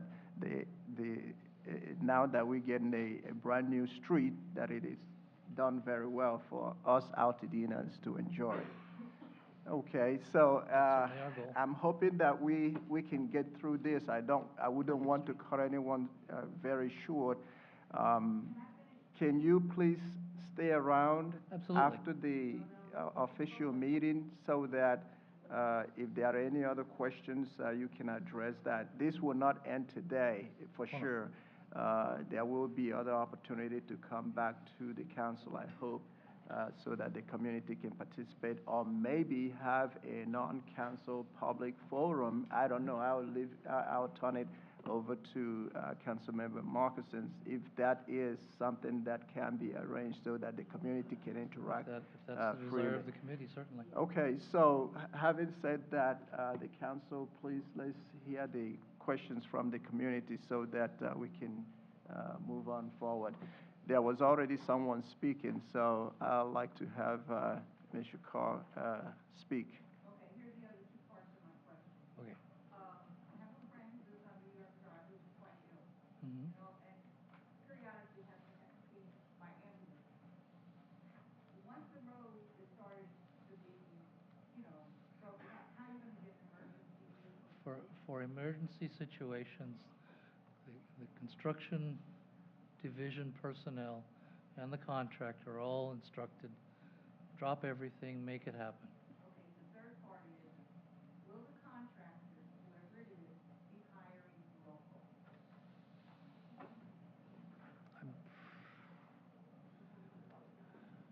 Sometimes there are requirements for federally funded projects to hire local.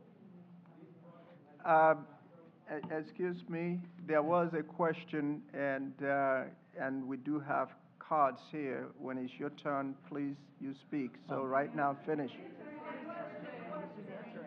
Oh, can you please come up here if you?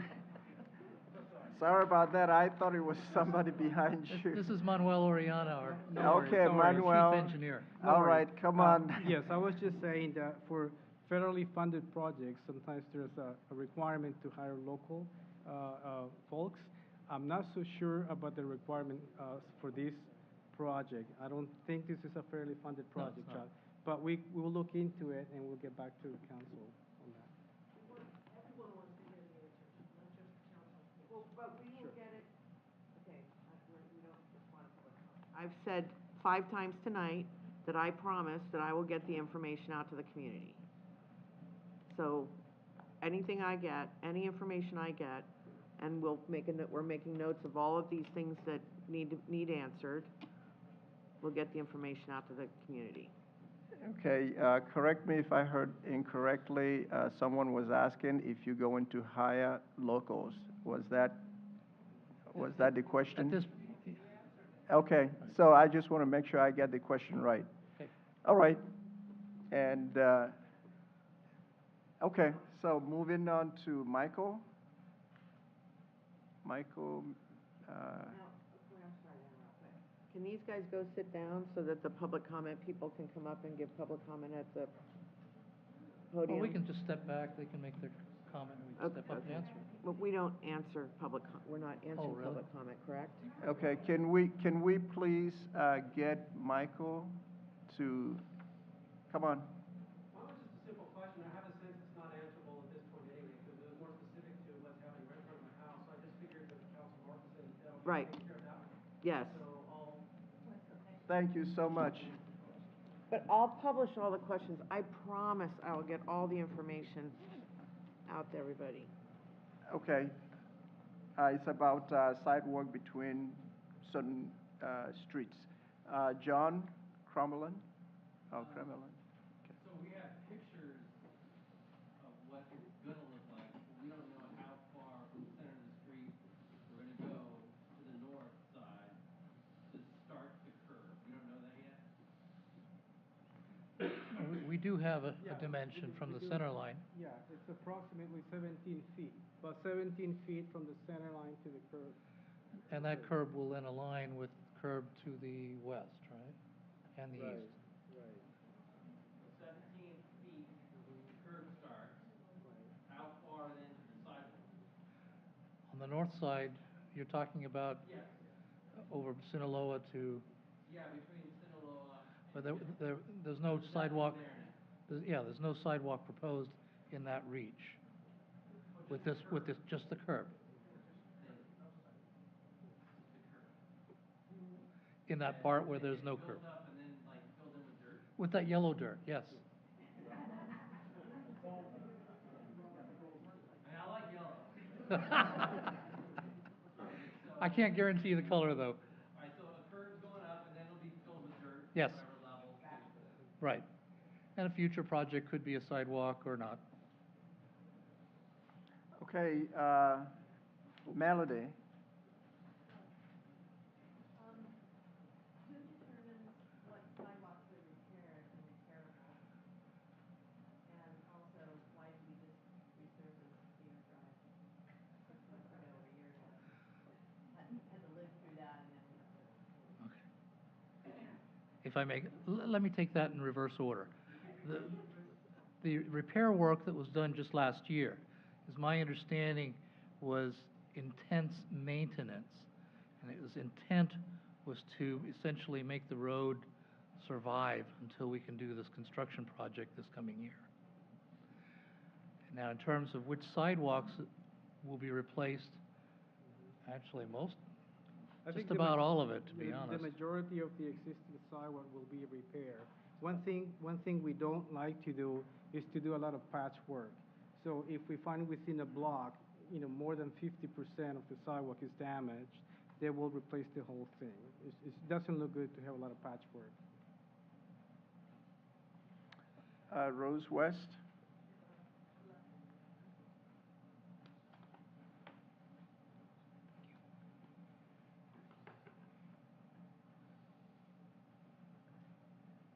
Arlene Anderson? Yes, thank you. I live on New York Drive. I think it's great that the town council is going to disseminate information. However, I have a lot of very personal, specific questions for the project because it's been 13 years since my property was flooded because there are no drains on Maiden Lane for half a mile up. So I'm going to address all my questions and concerns directly to Public Works.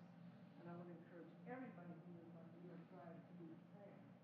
Because the go-betweens, in my experience, are not the best. And if you need answers and you have specific concerns, go directly to Public Works and work them out that way. Otherwise, do it that way. Who's going to pay for this project? And is this going to be an assessment against the property owners on New York Drive?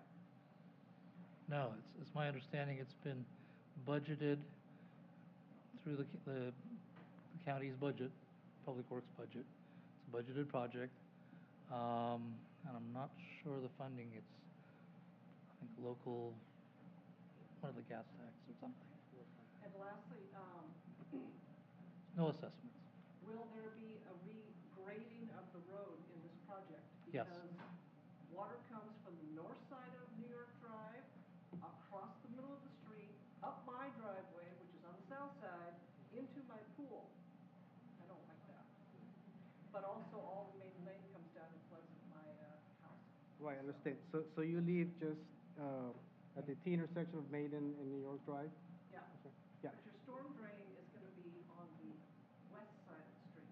Correct, but it's going to collect water on Maiden Street, north of New York Drive. So Right, I know that, but, the water that comes across New York Drive due east of there is not gonna be picked up by that storm drain until after it comes across the street into my property. Right, Well- so I'm hoping there'll be, So we expect, will be right, so I would suspect the majority of the water is coming from Maiden Lane? the majority of it is. Right. But 2/3 of it is coming down Maiden Lane, 1/3 of it is coming across New York Drive in the middle of the street. Right, so we're gonna install new curb and gutters. We're regrading all the curb and gutters so that we have better flow, better grades, and so, So the north side water stays on the north side and flows west. right, so there will be a holding gutter that will collect water on the north side and route it to a catch basin. Of course, if you have a 50-year storm, I mean, there's gonna be water And everywhere. are the curbs gonna be more than the 4-inch curbs that we have Yes. right now? Okay. Yes, it will be. Okay, sir. Ma'am, All right, I left here. you my card.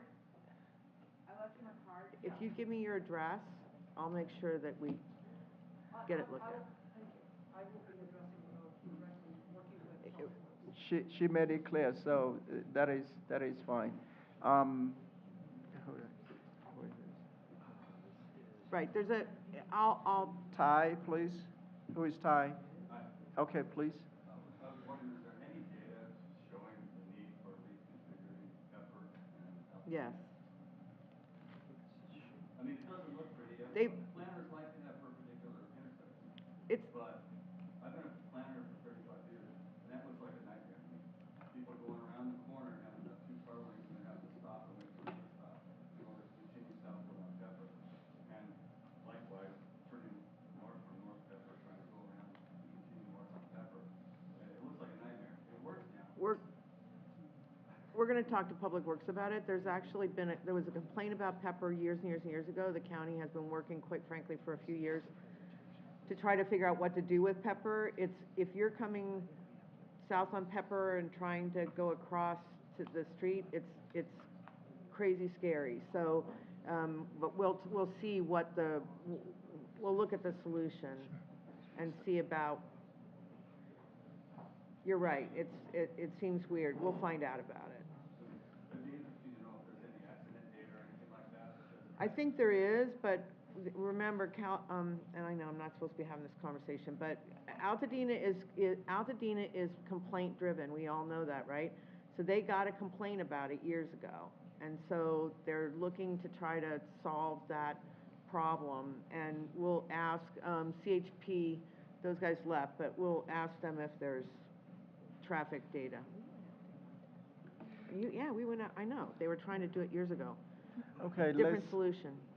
If I could also interject, that design came from our traffic engineering, so, and I know that they use accident data and traffic counts, everything.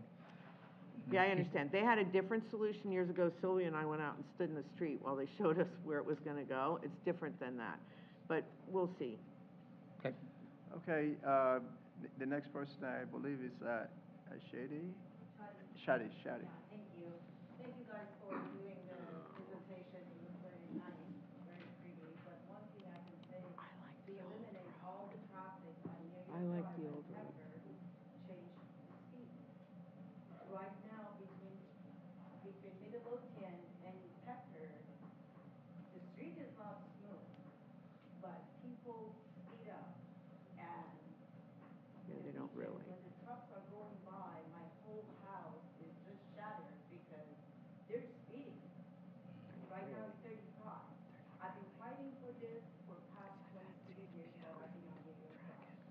Every time I go circle around, talk to public works, talk to traffic engineer. I called the person in charge of this meeting, and I told them, he gave me a few numbers. He put me in contact with people.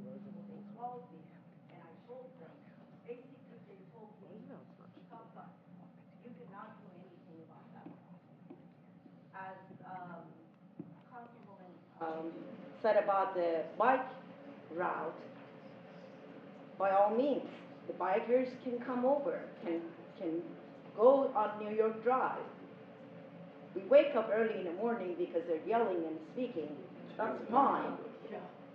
But it just disturbs my privacy. New York Drive is considered as a highway. If it's a highway, then change my zoning. If it's a commercial area, change my zoning. The 18-wheelers are just speeding down. Now you're gonna make it smoother. As I said, thank you for doing this project. It looks very nice. But it's gonna hurt the residents more because right now the speed limit is 35. People are going 60. I called sheriff, I called highway patrol. I told them, and he mentioned that they did not have enough tickets. I called them and I said, you wanna make your quota? Just come and stand by Pepper at New York Drive. We had people speeding. I don't want to take up any time, but when I saw this letter, I'm like, I'm going there. I called my neighbors and I said, I'm going there. I know you don't have to do anything with this. You get the project, you have to work on it. You did a great job. Thank you. But the foundation of this project is wrong. Thank you so much, ma'am. I think they heard Thank you. Neil?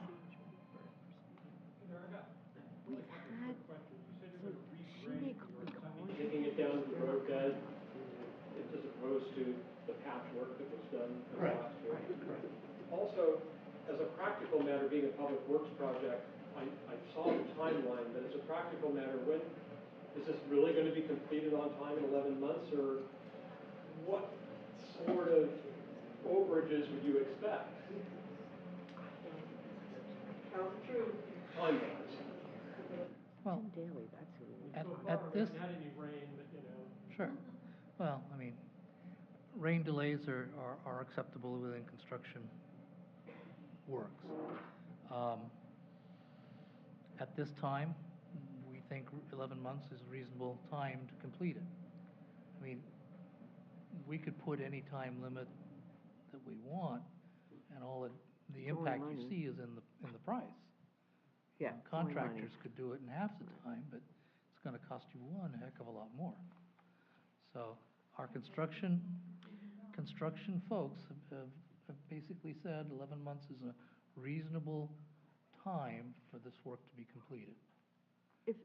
If I could, and I know I'm not supposed to be doing this, but my experience with Public Works is that they meet their target dates once they start the project, but the start of the project often gets delayed.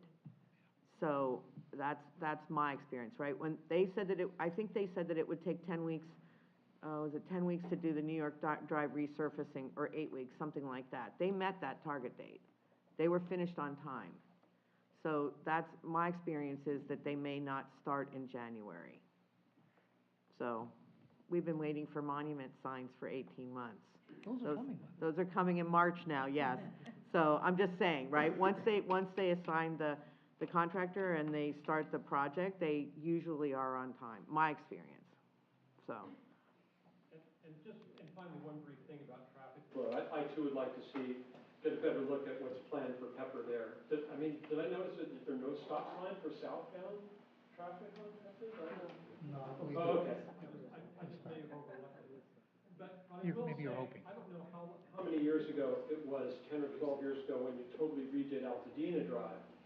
And that, what I remember from that project is that, living on New York Drive myself, is that's when the traffic on New York got a lot heavier. So with a little luck, maybe we push it back north.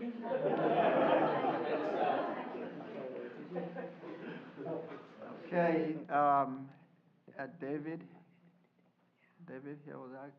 Hidalgo? Yeah. I live in New York Drive. The real guy. And about 18 years now. And the first year, a couple of years, I didn't get used to it. Driving down my driveway, I hit rear end. It's very dangerous. So I'm at the fourth house, let's say you go southbound, on the right side, and there's no street, there's no sidewalk on the other side, it's open ditch. So it's, and the way the curve is, I mean, as an architect for 35 years, doing traffic studies, doing quite a bit of information in terms of the infrastructure, parking analysis, parking studies, and as well as the path of travel of speed. It just increases when the light turns yellow. Going southbound, it's actually go faster. So as you're going faster, it tends to turn around.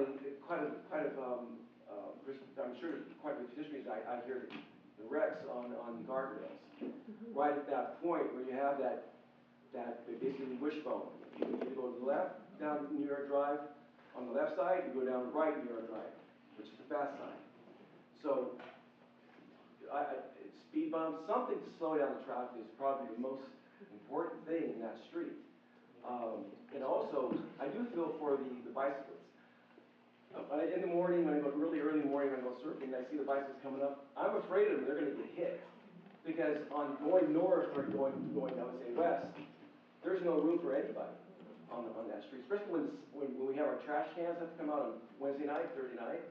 There's times I can't even find a place where to put my trash because there's so many people that park on my side of the street that I can't find a place to put my trash cans out. So there's issues in that little devil's triangle right there that really needs to be looked at, not just because, okay, we're gonna do repaving, and that's gonna solve the problems. No, Pepper Drive is a nightmare, I 100% agree about that. But the point is, traffic engineer needs to look at the safety, speed bumps, I think I would recommend that. And my wife was thinking, why don't we do these runabouts? I know that's way out of the question, but back east, I have projects in Georgia and in Texas, they do the runabouts in large streets. But I think that's probably something super, it's a super project if you do something like that. I don't think you have the room to do that, where you have that. I know you don't, but that's Thank you so much. Okay, well, we almost there, so.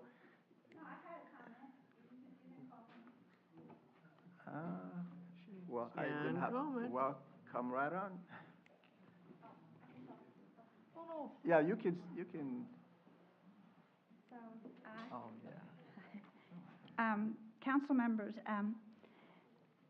James Daly was here last June giving the first presentation on New York Drive. And at that time, he did mention that there would be, I believe he said 2 community meetings where DPW, the Department of Public Works, would work with the community on a design. So I thought it would be sort of more of a collaboration, or at least they would accept input from the community.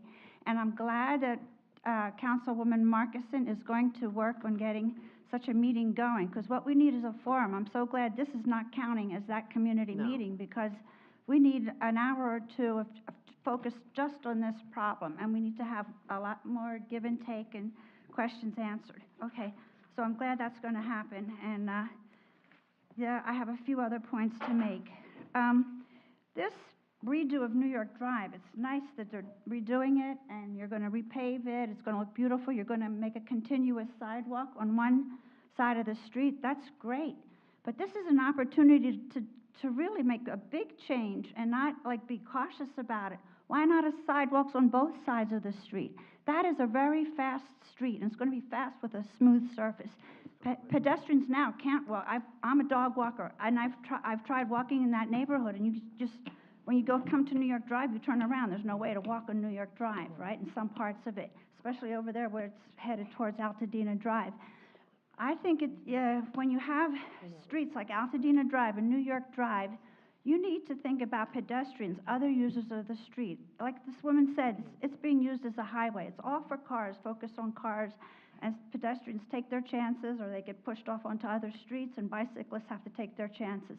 Why not think of all the users of the street, or at least make pedestrians feel safe walking on that street, because sometimes they do have to walk on that street. So I would say, why do we have to maintain those open gutters? What are they called, culverts or something? They're like antediluvian. I don't know why they can't be covered up, and you put a sidewalk there, or put a bike lane there. Thank you. Those are historic. Thank you, I have one more and you know point. the drill. Thank Thank you. you so much. Yeah. Okay, again, this is not something that can be resolved tonight. It's an ongoing thing. This is an update, and we really appreciate you coming to give us the update. And now we can engage the community, and Councilmember Marcussen can set up something to bring the community back together again. Yeah, I know. All right? I talked to Jim. And thank you so much, and let's move on to the next presentation, and that will be. Thank you so much. Thank you. But Jim Daly didn't want to. Department Mental Health contracting process, Mr. Tucker.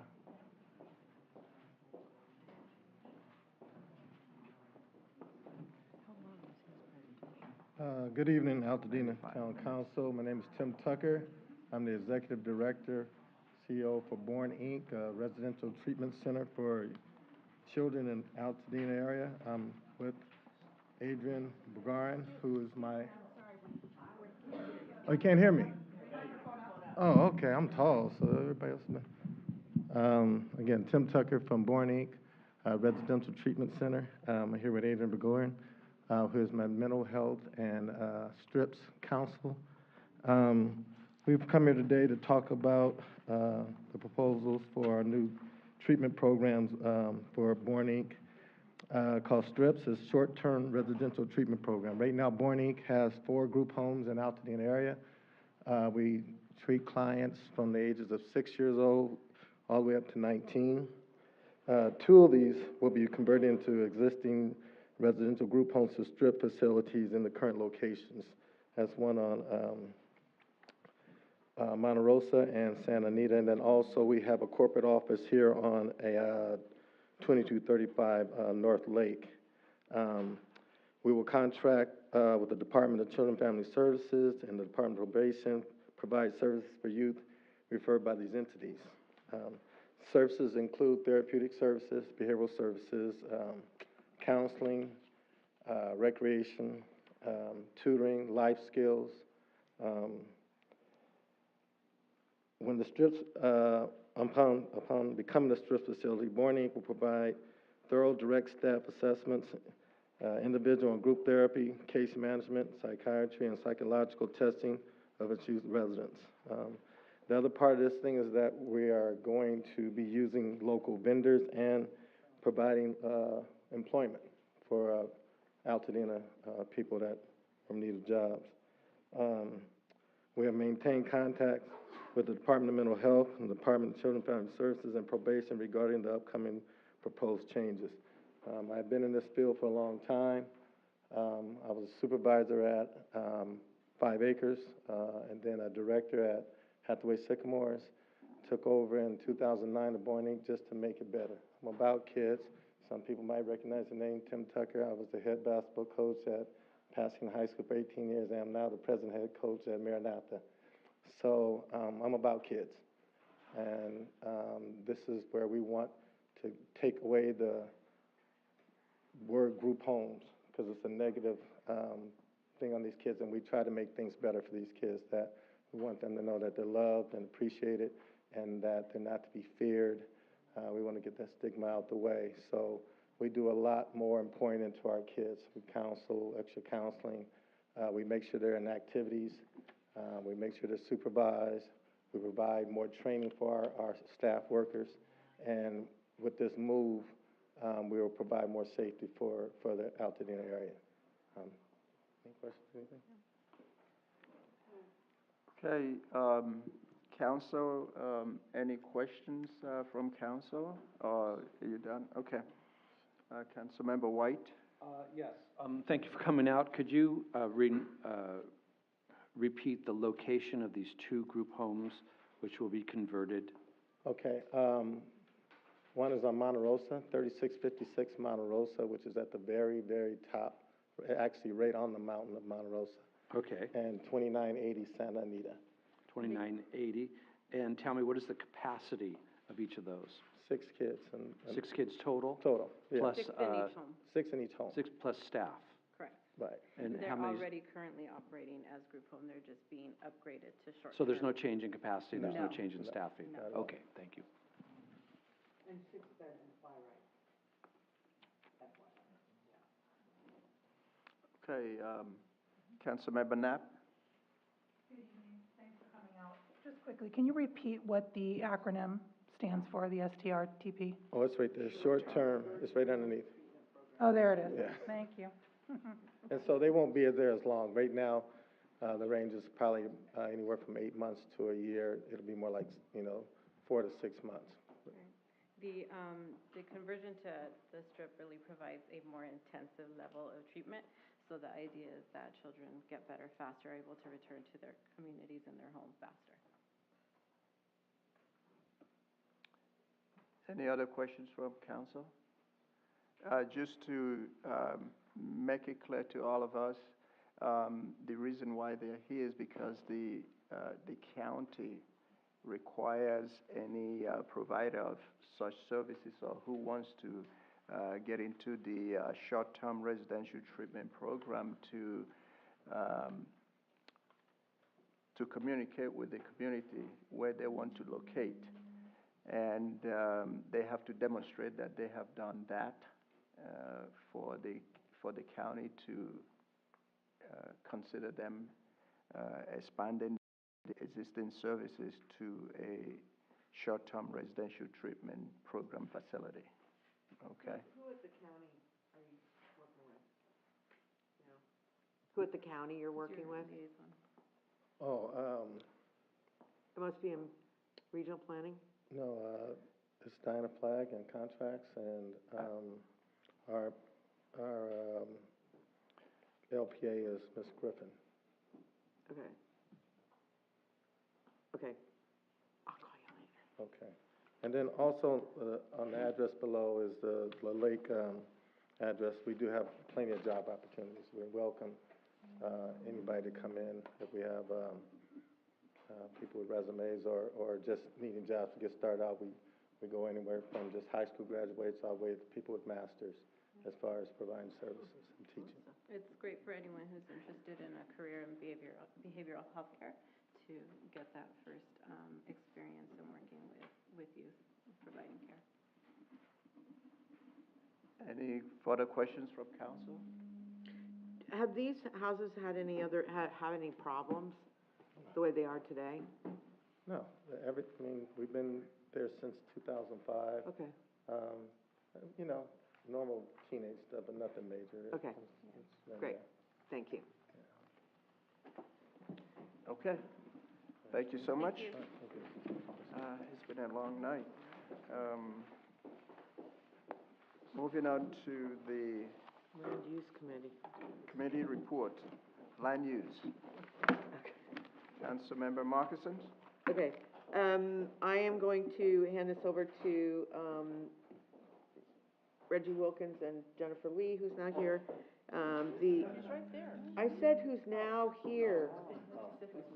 I did not. I said who's now here. I remember her a minute ago.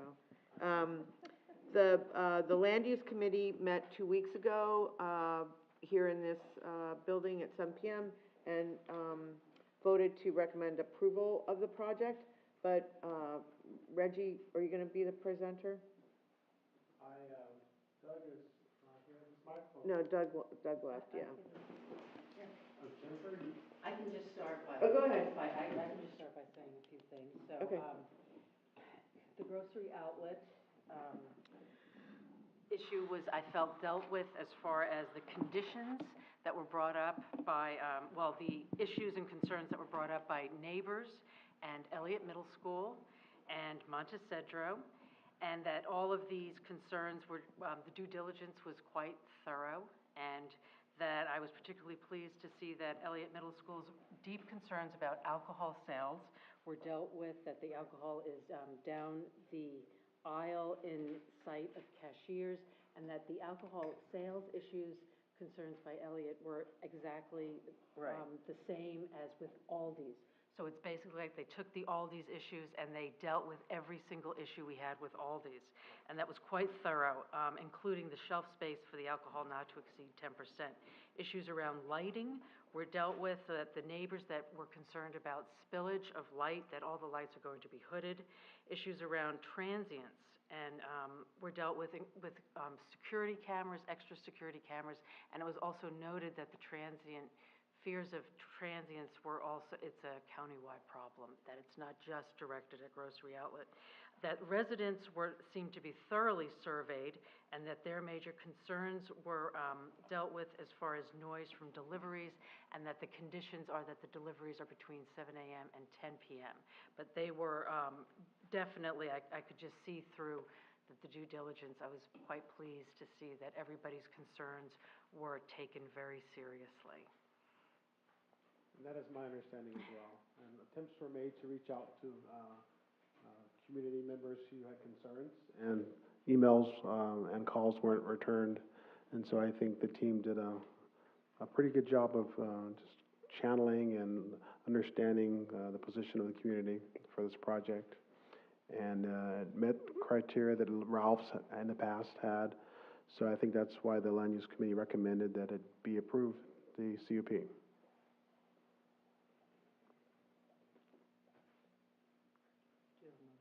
So I have a motion on the matter of, let me get the nomenclature right here. 2017-006-436, RPPL 2017-009, 689 grocery outlet on Lake Avenue. Motion that the council vote to approve it. there a second? Okay, so you, council, you have heard the motion, properly seconded. Any further, discussions? Does anybody have any questions? What I do want to do is make sure that we read the conditions into the record when you make the motion.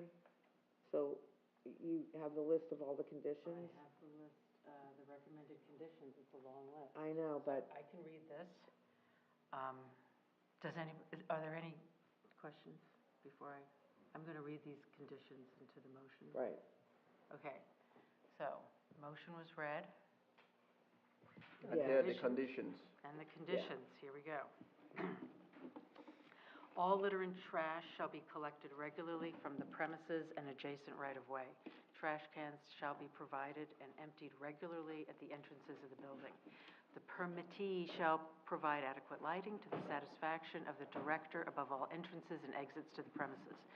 The permittee shall not advertise the sale of alcoholic beverages on the exterior of any structure on the subject property, including windows, walls, fences, and similar structures. The permittee shall provide adequate lighting to the satisfaction of the director in all parking areas and walkways under control of the permittee. The permittee shall display alcoholic beverage only in the shelving designed for storage of said beverage as depicted on the shelf floor plan. No additional display of alcoholic beverages shall be provided elsewhere on the premises. No display of alcoholic beverages shall be made from an ice tub. The consumption of alcoholic beverages shall be prohibited on the subject property.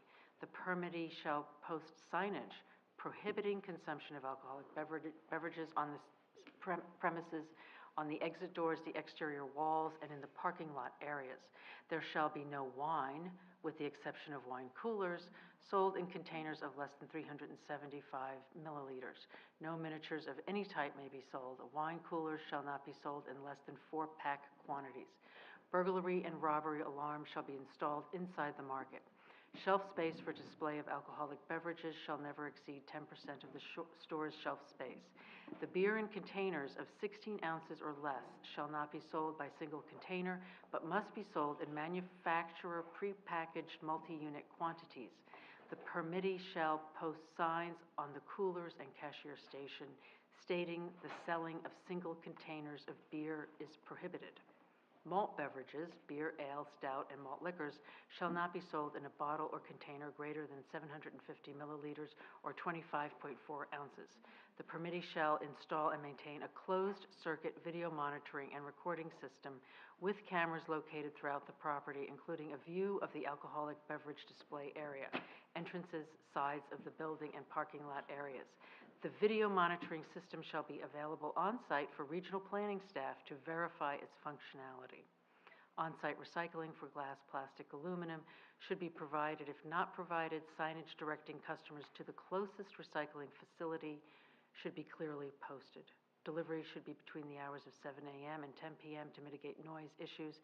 The permittee will comply with the sale of fresh produce per County Code Title 2252-3630. Thank you. Okay, I do have a public comment on this. You do? Okay. Yes, I do. Okay, so council, you've heard the motion, but there is a public comment that we take at this point, and that will be from Granny. Okay. Okay. You said about, we had asked in the other meeting that we have a recycling thing there. Oh, yeah. And, you're saying that if there is not one there, that we should be directed, well, there is no other one in our area. So we want a recycling thing there. There was one there when Rouse was there. Okay, so, I know we don't respond to public comment, but we're gonna take a vote, so I think we wanna make sure that we are answering you. In the end, the neighbors locally surrounding the grocery store, that we made very sure we went and talked to every single one of them. Many of them complained about the noise associated with the recycling center. So I'm just saying, so we are not requiring as a condition, for there to be a recycling center at that location. So where are we supposed to go then?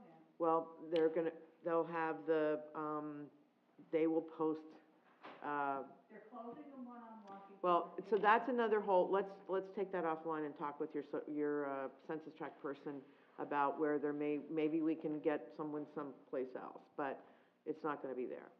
Do you not like the one on Lincoln? The one on Lincoln is no good. Okay. There's no place to park or anything. Okay, so that's like another item to work on, okay. So we're not gonna require as a condition a recycling center there. That's right, they can choose, but it's the noise, okay, go ahead. So, Any further discussions? Okay, so, okay. All in favor? Aye. Anyone opposing? Anyone abstaining? Okay. All right. Thank you very much. We will, send a letter down to the county. I'm giving these back to you since they're not helpful. Okay, you should, what? Election Committee, Councilmember Knapp. Thank you, Mr. Chair.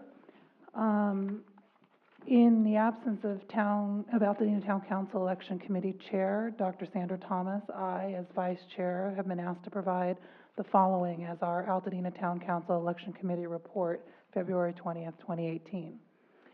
In agreement and compliance with the Altadena Town Council bylaws, Article 6, the Election Committee met on February 1st, 2018. Present were 2018 Chair Dr. Thomas, 2017 Chair Patricia Sutherlen, who passed along the 2017 election records to the current Chair, and current Vice Chair, myself, Victoria Knapp.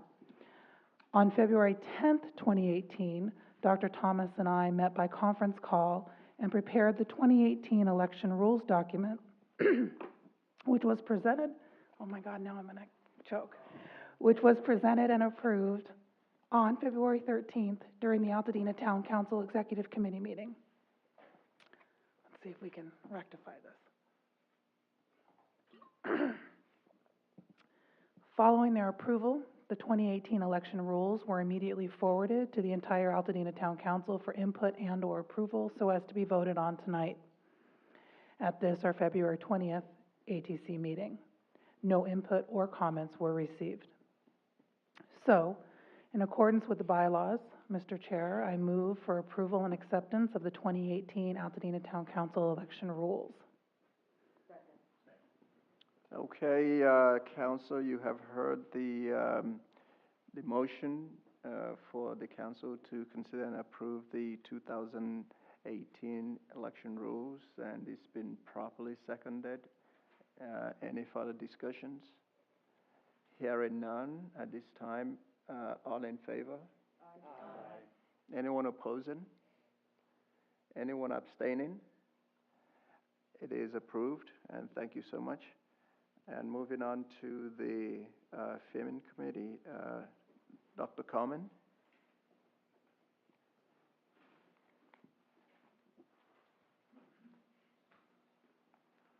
Mr. Chair, council members, Mr. Chair, council members, as you know, the Filming Committee has written up a list of frequently asked questions, a FAQ, and a draft FAQ was sent to all the council members, I believe it was at least a month ago, and no comments or questions were received. So the committee believes that the FAQ are now ready to be used by council members to help their constituents. The committee encourages each council member to handle questions and complaints from their residents, herself or himself. The FAQ has most of the answers that would be needed.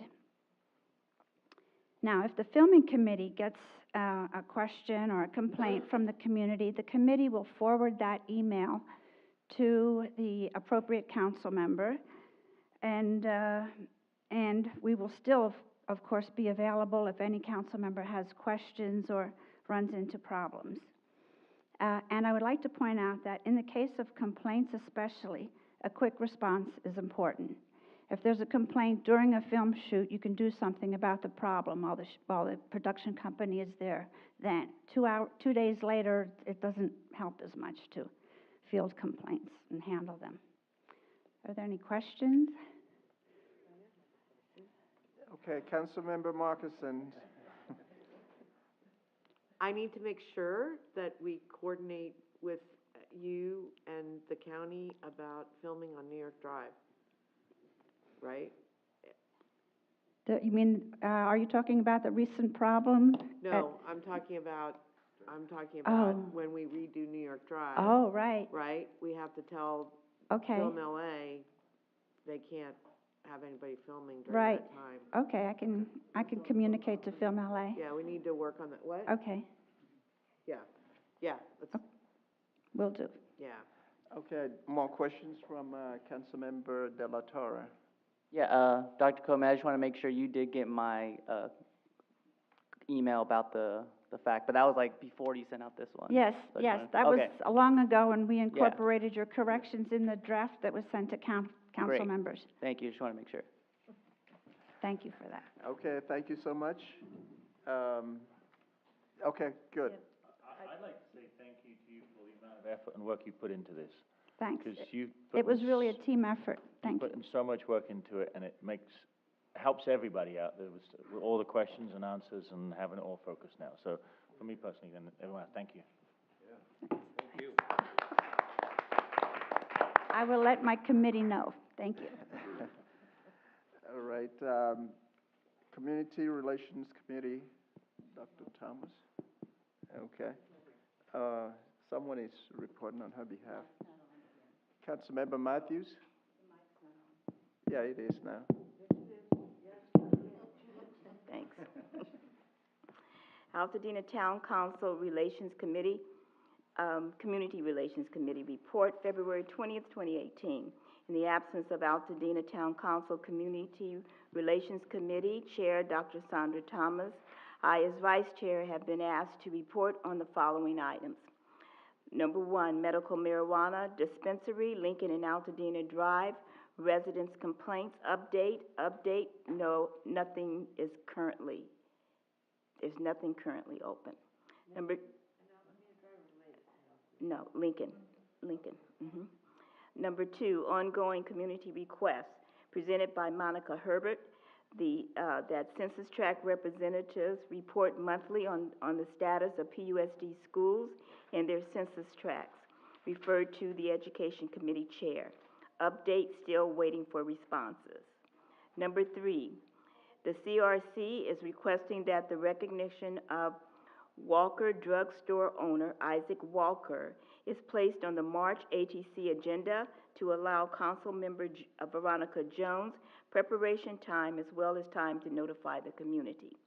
Number 4, certificate of recognition to one of Altadena's oldest citizens, Mr. Truman, also known as Mr. T, scheduled for May 8 Altadena Town Council meeting.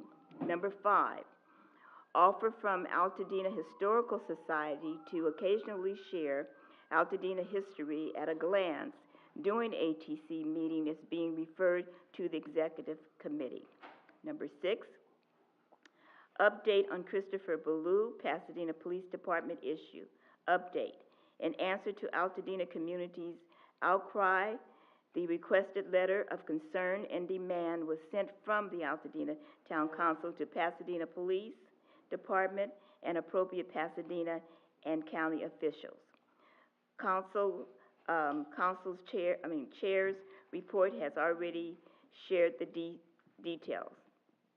The chair's report, Okorie Ezieme's report, has already shared the details. This ends the report. Thank you for your time. Dr. Sandra Thomas, Vice Chair Judy Matthews, Community Member Elliot Gold. Thank you so much. Any, no questions for you. All right, moving on to the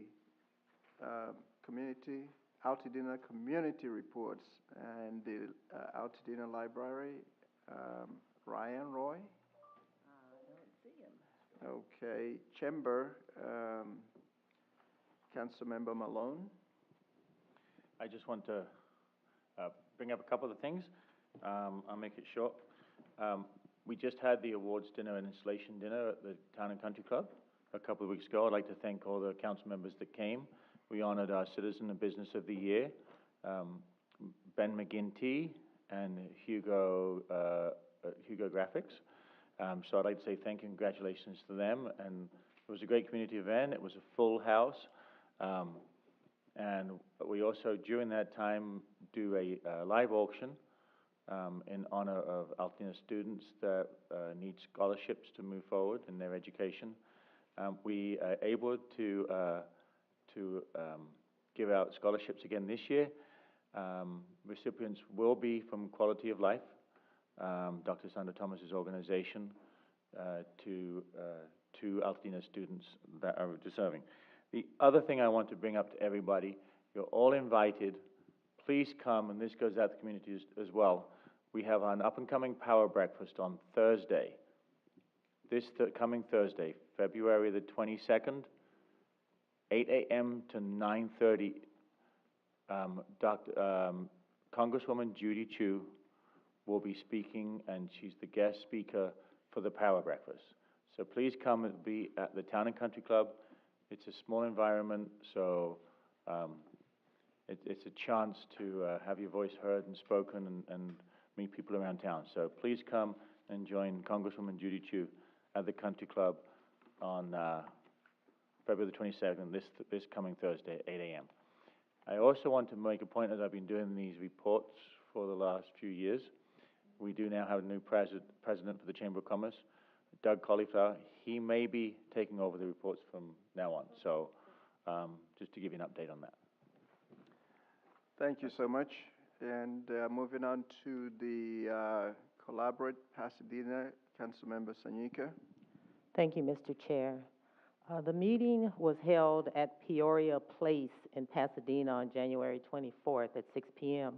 The director gave a review of the meeting notes from December 6th, a meeting and a budget update. There was a presentation given by the Neighborhood Leadership Institute. Lila Gerges from the Council for the Young Child presented a results update of the research done with the use of the Early Development Instrument, population-based measure of children's early development in communities across the nation.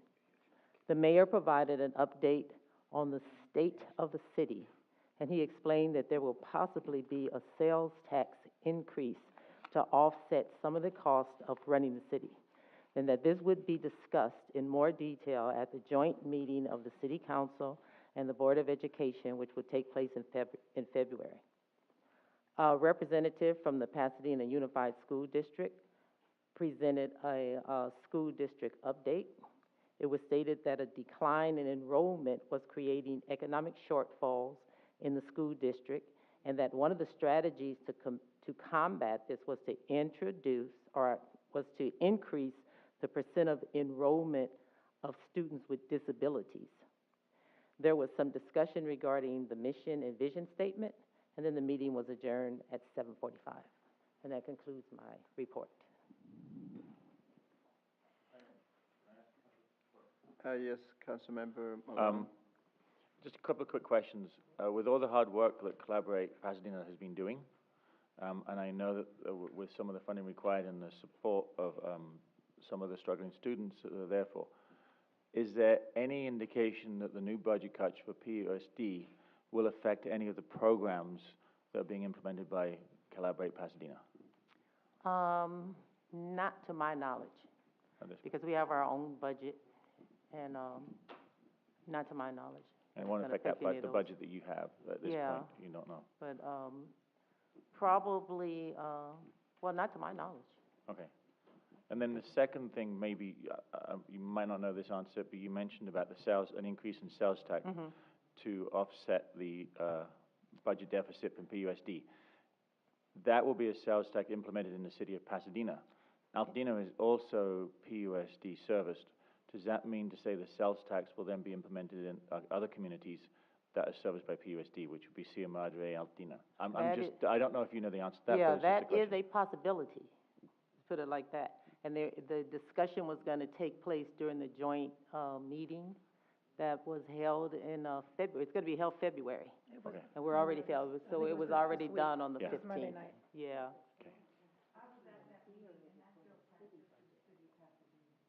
Just the city of Just the Pasadena? city of Pasadena. Thank Yeah, you. at the meeting, they were saying possibly, but, you know, it was still sort of up in the air.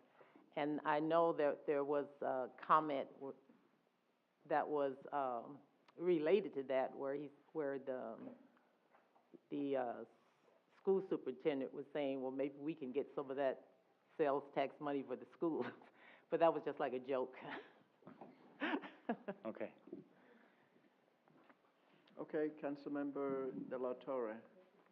Yeah, I just wanted to address Billy's concern, but yeah, the proposed sales tax would be only in Pasadena, it could be brought up by the city council, not the PUSD, or, you know, and that money isn't earmarked specifically for PUSD specifically, although there is a portion of the general budget that goes to PUSD, but, yeah, that'd be just for the city of Pasadena only. If it were to be in Altadena, even though we are PUSD service, that'd be something the Board of Supervisors would be brought up. Okay, any further questions for Councilmember Sanika? All right, moving on to LA County Department of Parks and Recs, and not here. We took care of the 41st Assembly, unless if you have something else to say, No, Councilmember my Matthews. time was yield for, Thank you. Ms. Riddle. The Altadena homeless count, Councilmember Matthews. Okay. Thank you to all volunteers, sponsors, supporters, the community, Altadena representatives Patricia Sutherlen, Sylvia Vega, Billy Malone, Justin Robinson, Altadena Town Council Homeless Count Team, Councilmember Dorothy Wong, community volunteers, Doug Cauliflower, Ann Langston, Pam Burton. Also, a special thank you to Lieutenant Carmichael Octave, Altadena Sheriff's Station, and Jamal Butler, District Director, U.S. Forestry, for their presentation at the homeless count. Last but not least, LASA, LA County Regional Coordinators and Support Team for SPA 3, Altadena Homeless Count.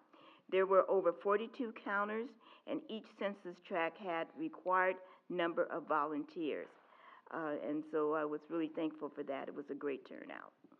The results of the 2018 homeless count will not be ready until late May, with the city and community level data released early summer.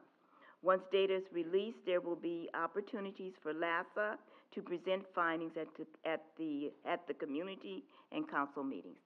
That's it. Thank you so much. Any questions for Councilmember Matthews?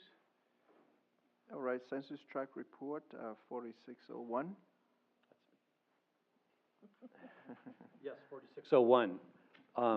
There have been ongoing concerns about speeding on Maiden Lane.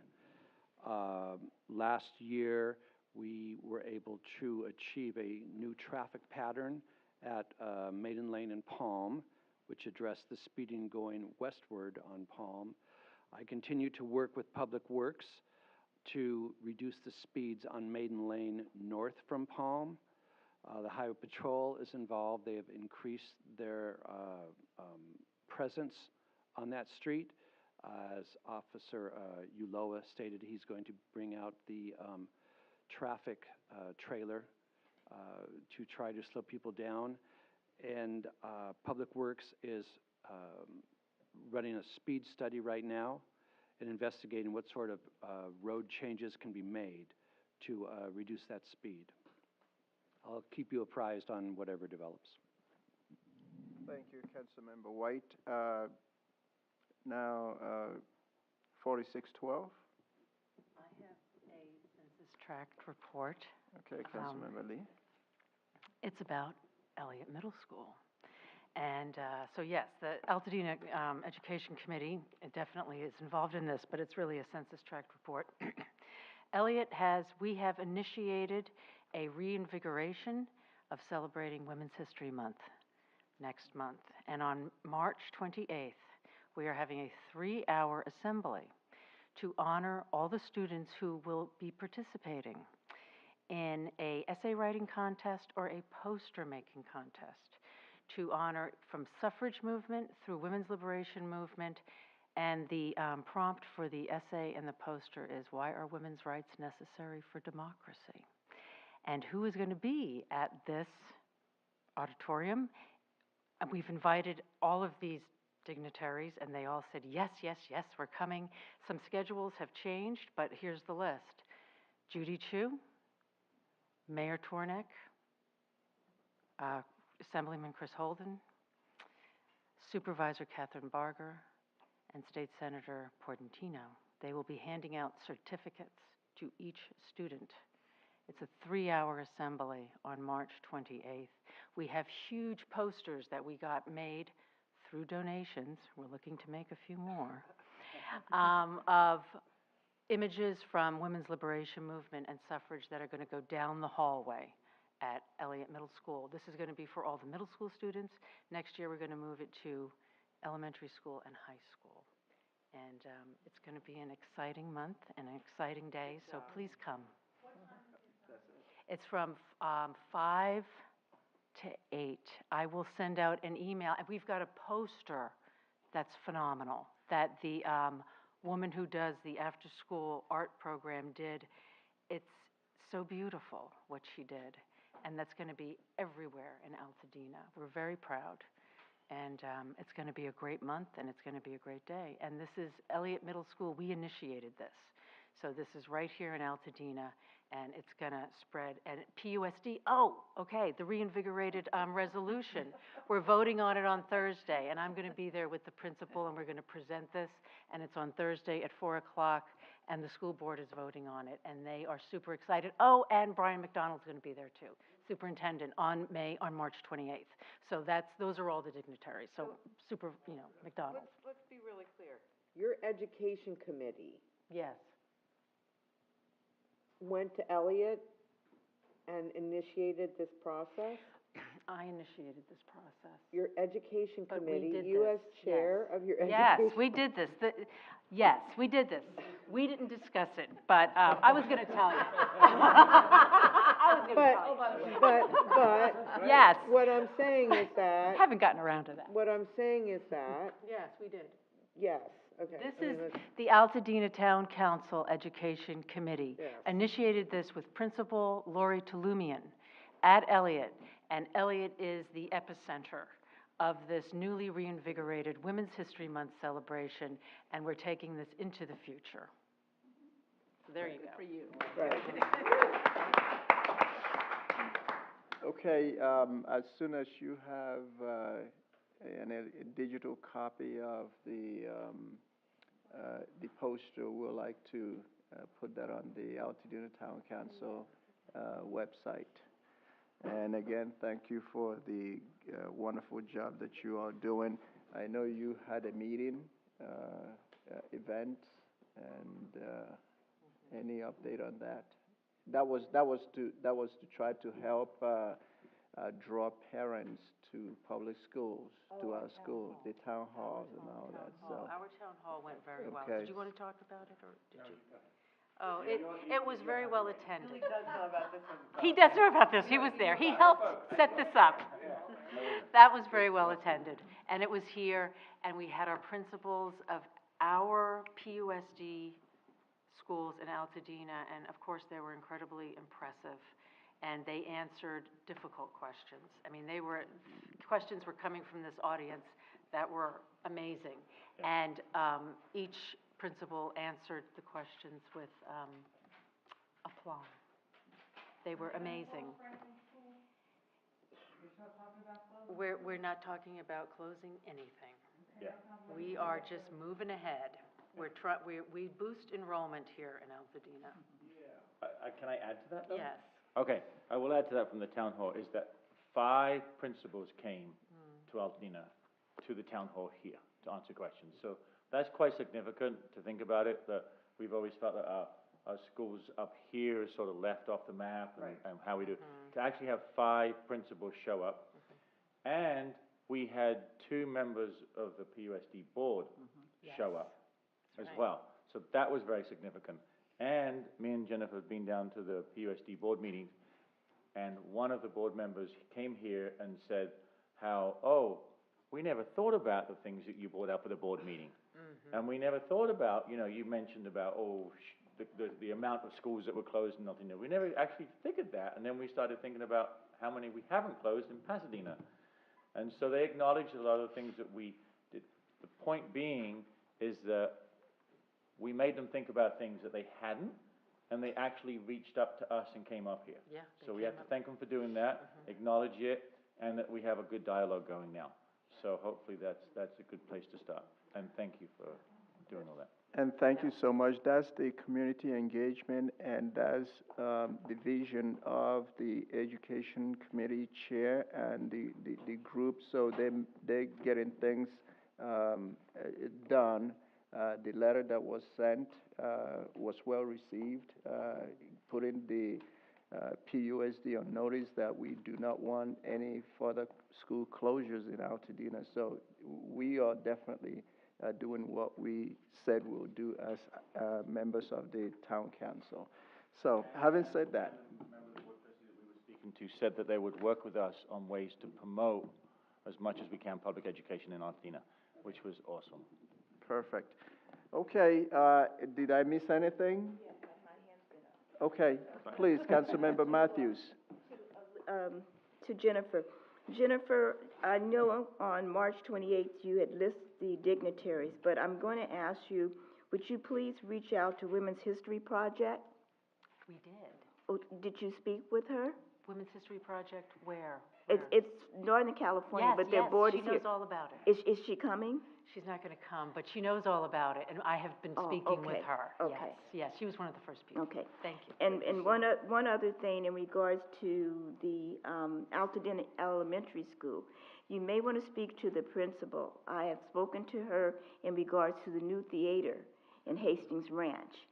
And I know the school is what? Is it French Emerge? Yeah. Okay, they have workshops in the summer that the children can attend that's dealing with French languages. Oh, that's great.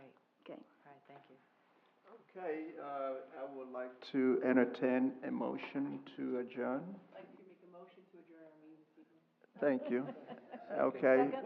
Second. All right, the meeting is hereby adjourned at 9:51.